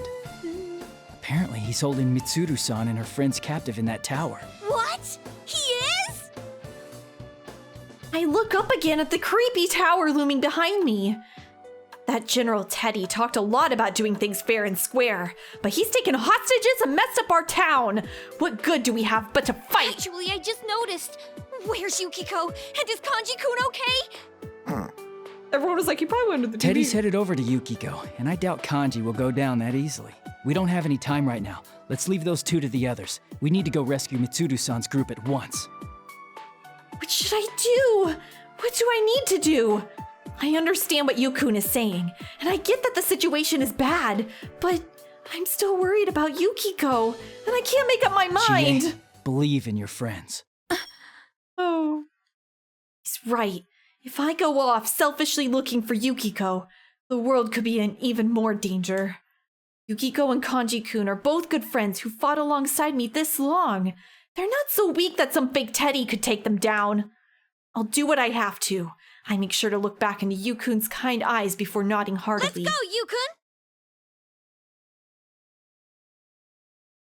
Yukun! Oh. Oh.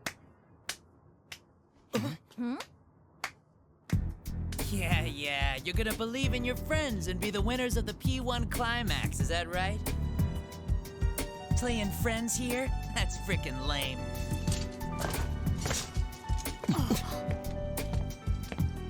My name's Sho Minazuki, and you guys are in my world now. Atlas OC, of course, of course. Come on, no need to get all nervous.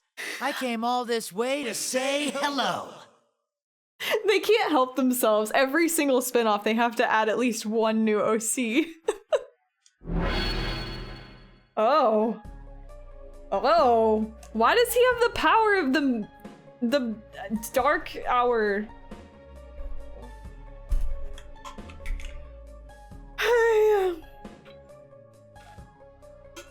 That hair color, yeah. Suddenly, the eyes of the show guy gleam red. I have no idea what's happening. What is this? Even though we're standing a little ways away from him, all three of us are suddenly glued to where we stand by some immense pressure, like we're suddenly at the bottom of the ocean. My legs! I can't move!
Sorry, web peas are kicking my ass.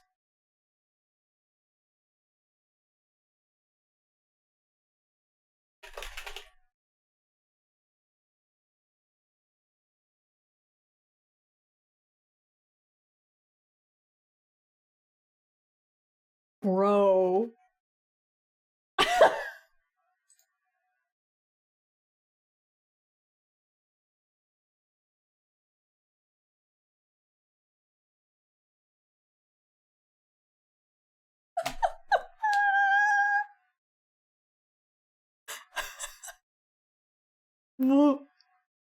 Oh no, that's pretty. His eyes are like pretty much identical. It's the same head tilt too. It's a match.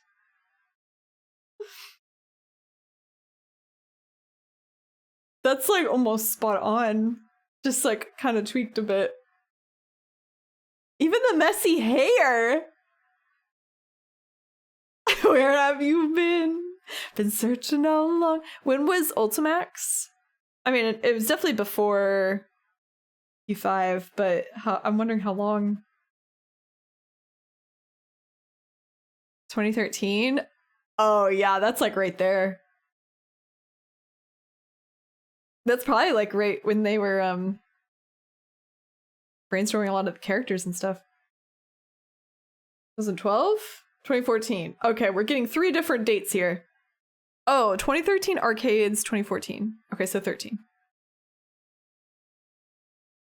Yeah. Anyways, just wanted to throw that out there. I was like, I have played way too much P5 and edited that shit back, and I'm obsessed with P5 and Joker in general. I can't.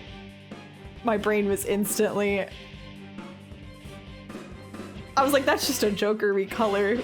What's going on? It looks like the recolor from Strikers almost, because he had a very similar hair color. Man, that's cool.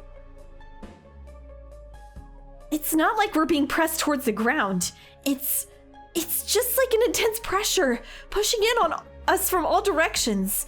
I've never felt anything like it before, but it's making every bone in my body creak, like they could snap at any moment. You look like you're in pain. The look on your faces is just epic. Oh yeah, that's the stuff. All I see is unhinged Joker with a different voice. Man, this power's useful. Oh, right. Good evening. I'm Sho Minazuki, the culprit behind these shenanigans. That's so close to Mikazuchi. Why would they do that?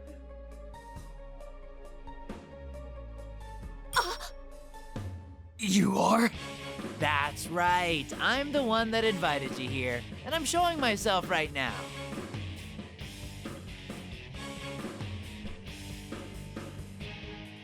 This is so weird. All I can see is Joker. Now that I've shown you the way here, it's time for a showdown with Sho. Get it? Oh, he's not nearly as cool. Like, not even a fraction. Bullshit! That ain't funny!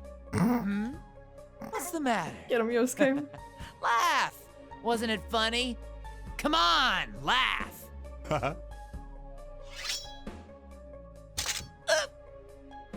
I guess I'll dismantle one of them. I doubt that'll matter much. What? What's with this guy? He's definitely not normal. He was laughing like an idiot a moment ago, but all of a sudden, he's thrusting his sword at Yosuke's neck. I keep feeling things. I'm like, oh god, there's gnats. This is bad. But if I could at least get my legs to move, I could kick away that sword before it hits Yosuke. Is this guy really the culprit we're after? Oh, come on, why right now?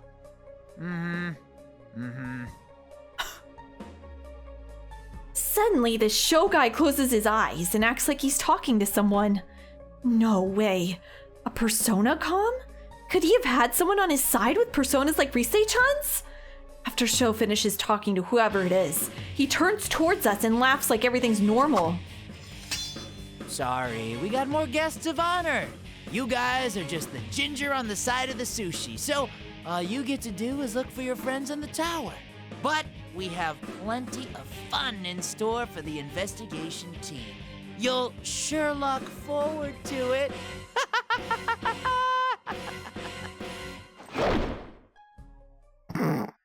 Backflips off screen. What? Another joke? The way he acts definitely isn't normal, and the way he moves is almost inhuman. That Sho guy slips past us while we're still paralyzed, and then melts into the red fog as quickly as he came. It's only once he's completely disappeared that we're finally released from the pressure, gasping for breath. Damn it! Real Joker. What's with that guy? What a Is he jokester. really the culprit? We have to hurry and go after him! He's way too dangerous to leave him be! I wish I could get as high and squeaky as her, but ooh. No. Teddy, Yukiko, and Kanji are still in town. If Teddy's nose is working, they may have met up already. This theme is so good. So we're gonna leave that guy to just Teddy and Kanji? I mean, Naoto and Rise might find their way here, but... No, that show guy said they have more guests of honor now. At the very least, he's not after us for the time being. Oh. Wait, but what's that supposed to mean? Who are these guests of honor? When we watched the Midnight Channel, Labrys wasn't one of the captives it showed. The shadow operatives are Mitsuru-san's team. But no one said the ones we met are the only members. Hey! Their leader is in danger. Show me my it's only son! natural they'd send a rescue squad. Show me my son! Show me my son! Release him! Oh, Release him. Also, after the thing with Labrys, Mitsuru-san mentioned something about maybe having some idea who the culprit might have been. Kenneth, release them. Release them! If that culprit is the show we met, it wouldn't be strange if he already knew Mitsuru-san and her team from before he met us. Wait, I get sweaty. Okay, I'm gonna go for now. Hope you have a good rest of the stream. Have a good one, Leafy. I appreciate it. Thanks for hanging out with us. So, the guests of honor he mentioned could be the other shadow operatives. Come to rescue Mitsuru-san's group. If I didn't have another video to encode for 4 hours, or the same one, sorry, I would keep streaming until I see him. But after this, I should call it. The guest of honor he mentioned could be the other shadow operatives. Come to rescue Mitsuru! Yukari! Junpei! My son! That's right. Sho is underestimating us. If Yukiko and the others meet up with the shadow operative backup, they won't lose easily. Not even to Sho. Does that mean Yukiko?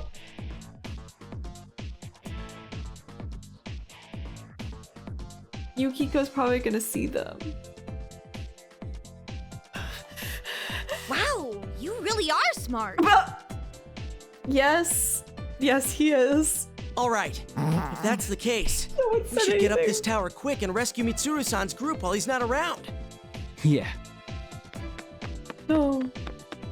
Yukun and Yosuke run on ahead just like usual. Yeah, this is a familiar scene. Even that scary-looking tower doesn't seem so bad, now that my friends are with me. There's nothing to worry about. Yukiko, Teddy, Kanji-kun, Rise-chan, and even Naoto-kun. No matter what separates us, I'm sure we're all connected. That's what lets me go on.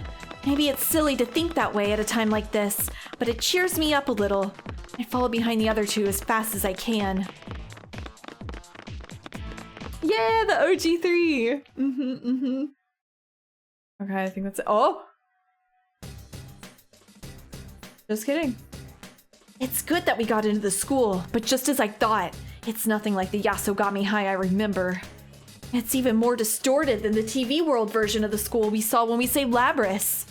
And with the red fog creeping in, it's 3 times as eerie as last time. I walk in nervously, like I'm hiding behind Yukun and Yosuke.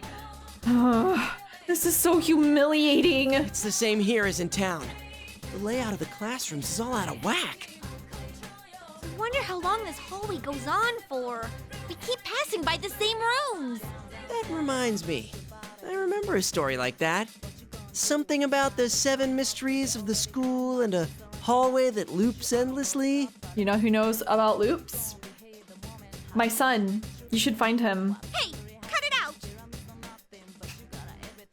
Yosuke starts talking about stuff he doesn't need to.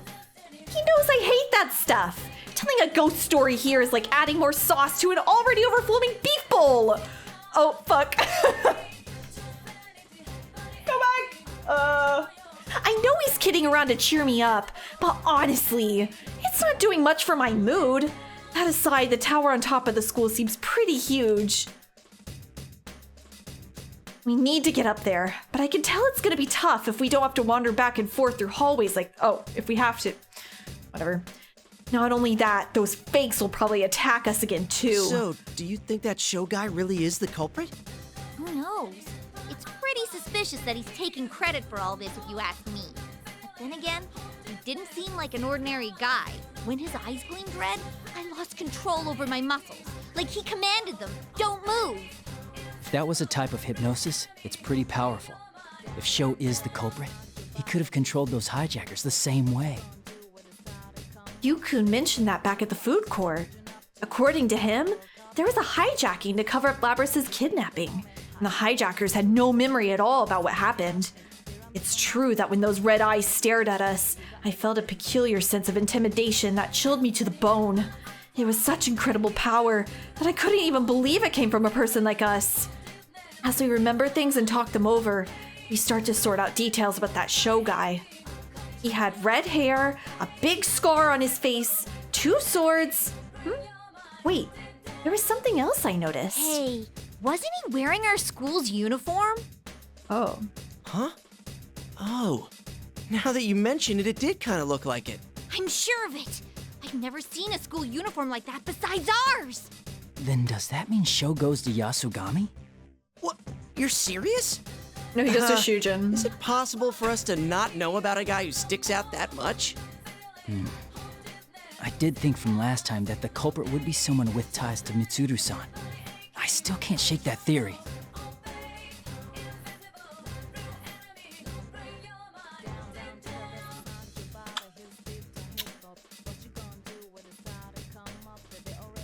Ikuchi? Oh, maybe he transferred here. Or it could be his older brother's uniform. Dude, don't go drawing up the culprit's whole family tree just on a hunch. Yosuke! I bet he's just a ghost or something like that. Maybe he has a grudge against our school? Maybe. The moment I tried to raise a protest about Yosuke swerving the conversation back to a ghost story, I sense a presence of some kind up ahead, covered in the red fog. Yukun grips the sword at his side. What is it? Be on guard. Don't leave my side. Oh. He's so good. Uh-oh. Adachi! Adachi! You're kidding me.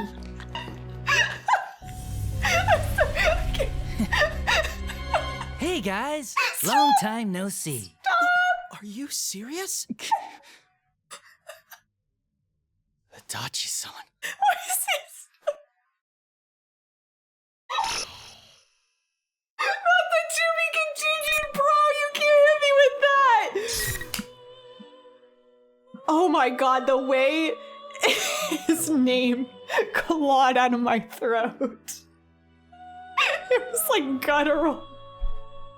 I didn't actually expect to see him ever. Dude. Cause like, I knew he had a sprite for one of the fighting games, but I didn't think he'd be in the story mode. I thought he was like maybe a bonus character you could just fight with. Cause why the hell would he be in the story? Dude, what? Why did he just say, hey guys?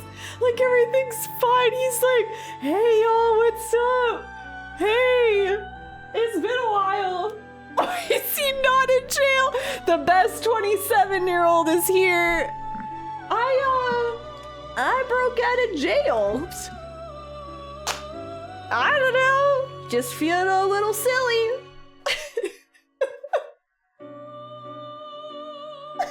I could tell by his silhouette too. I knew so good.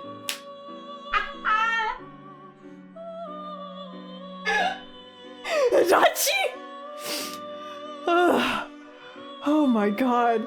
I was not prepared for the best P4 character on this day.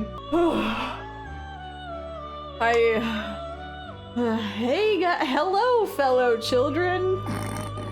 Dojima, please, your man is out of the leash.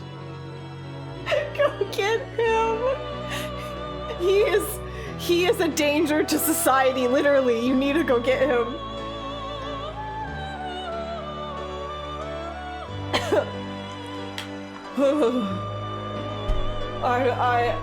I'm rocking it, huh?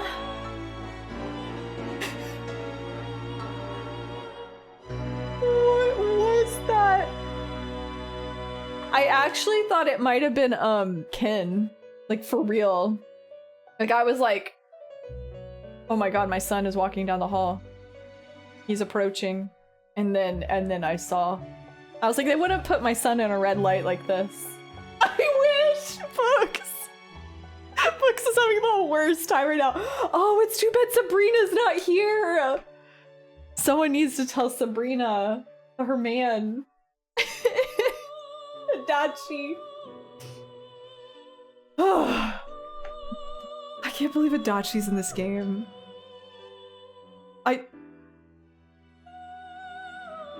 What the fuck? Is he just gonna join them? He's just gonna be like, hey guys, gonna help you out here? Never seen Adachi fuckers rise up so much. Oh, yeah, welcome to this chat room. That's what they do here. This is our time. I think all the Adachi fuckers have congregated here. This is their place. This is their home. And then there's Books. Books trapped.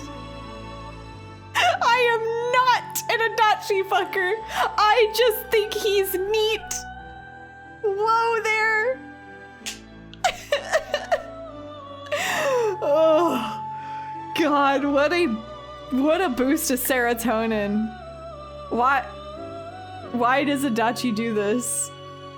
Why does he give me so much serotonin? He's the worst. He's a nasty, nasty man. Top 10 video game entrances of also. Hey guys! I escaped jail! Adachi? Wait. Sorry, I was so caught up in the passion of the moment. I completely forgot. I'm sorry. I'm sorry. Wait. Oh, I should have played this when Yosuke and you... Every time they're on screen. Okay, anyways. Adachi!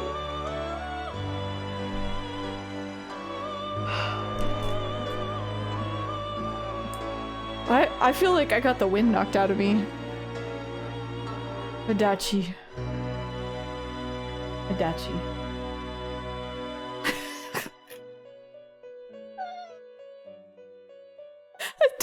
is very neat. I would like to see him in every Persona game forever. We all have passion for Adachi. I get sweaty. He is legitimately awful and I do not like his writing, but I am very happy for all of you Adachi fuckers and I wish you all a merry late night stick shift. Thank you, Books. Thank you for your support. Man, Adachi. I can't even explain, like, I just think he's neat. Someone said that already. He's just really neat, you know? He's a piece of shit. He's so neat. Julia, thank you for gifting a sub to Adachi Hunk. That checks out for here. That's nice. He has a certain air about him, a certain unhinged, uncontrollable air, but also just the biggest meme. He's so funny. He's just so funny. I've never seen so many memes for one character. And there's some Persona characters that are a close second, but there are so many for Adachi.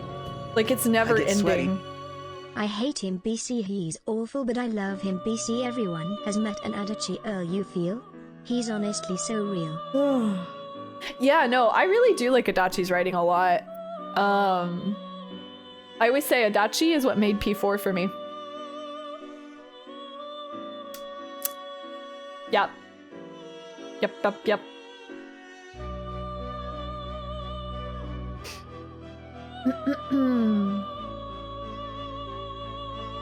No one understands. I'm so cool. And he's just so memeable. It's just... God, the memes are so funny. He is so funny. I mean, he does the yoinky sploinky. You know? Have you seen him dance? He's Dojima's baby girl.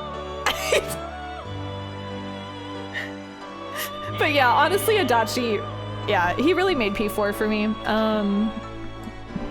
Coupled with like the fog and everything, but he was a part of that. And just how unsettling he is.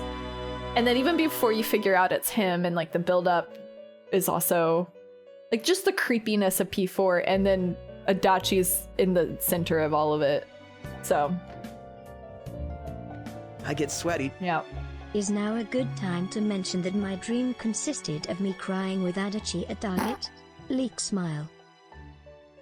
What? Oh my god, that's it's so unhinged. It's just so random. Wow. Were they out of the thing you were trying to buy? You good? I've had weirder dreams, that's okay. At least he was there providing company. That's really nice of him. Next time, go to Lowe's. Have you thought about this? Have you considered going to Lowe's? It's okay. Cry on my shoulder. Yeah, Adachi's the type of guy that would be there for you when you're crying and feeling down. Everyone needs an emotional support yoinky sploinker.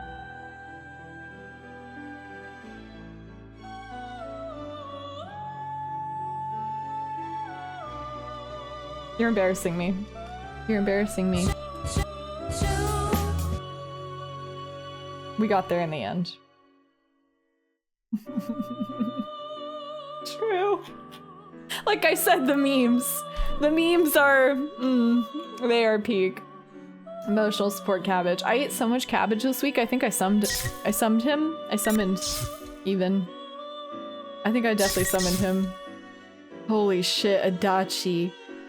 Walking down the hall in hell. Oh my god, that's why because we're in hell. Oh wait, he's not dead. Well anyways, Adachi walking down a hall in hell towards you, what do you do? How do you react?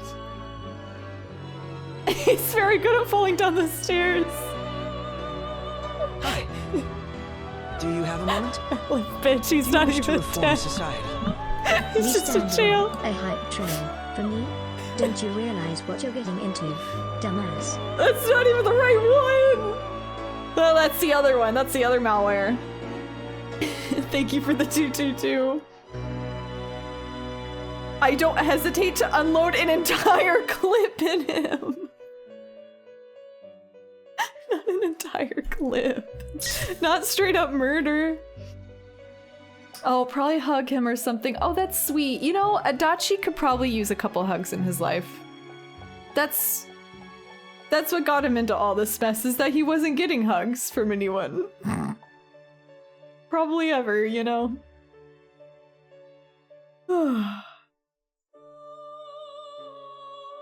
He doesn't deserve it!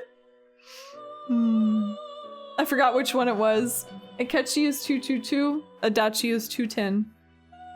I forget why we did- oh, because his birthday is February 1st. Right? Wasn't that it? Yeah.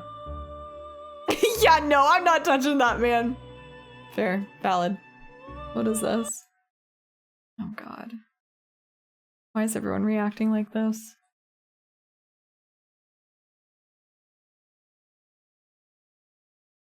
Alright, closing out of that. Anyways, pulling this back up.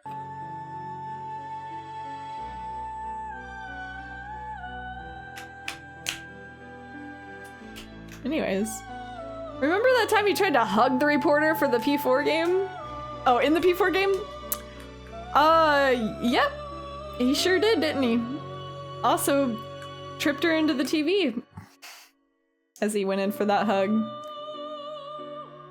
He really was that where's my hug guy.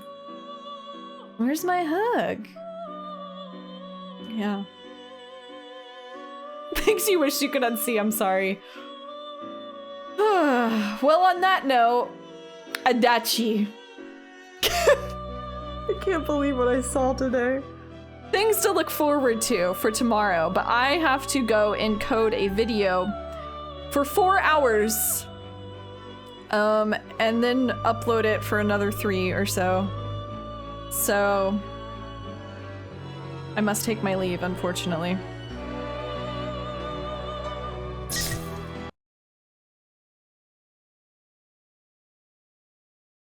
Adachi.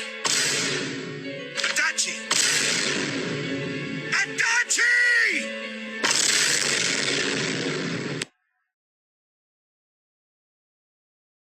All right, so everyone have a good night.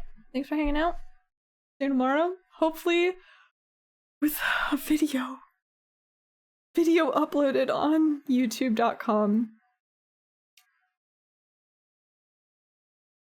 I'm right here. I'm this close. I'm this close to throwing it all away. I'm channeling the Adachi unhinged. This close. No, thank you! Thanks for hanging out, y'all. Thanks for hanging out so late, too. I know we started late. So I'll see you earlier tomorrow. Hopefully, good God. Hopefully I can just get this uploaded at 3 a.m. or 4 or whatever. So if you see a ping in Discord, don't worry about it. Silence your pings if you're going to bed. Okay, I'm leaving you now. I must go. You're awesome. No, you! No. Oops. I can't believe we saw Dachi. Man, I'm gonna be riding this high for a while. Good, I need it. I need something to get me through this nightmare. Okay. Alright, I'm for real. I'm going now. Dream of Adachi. Okay, bye.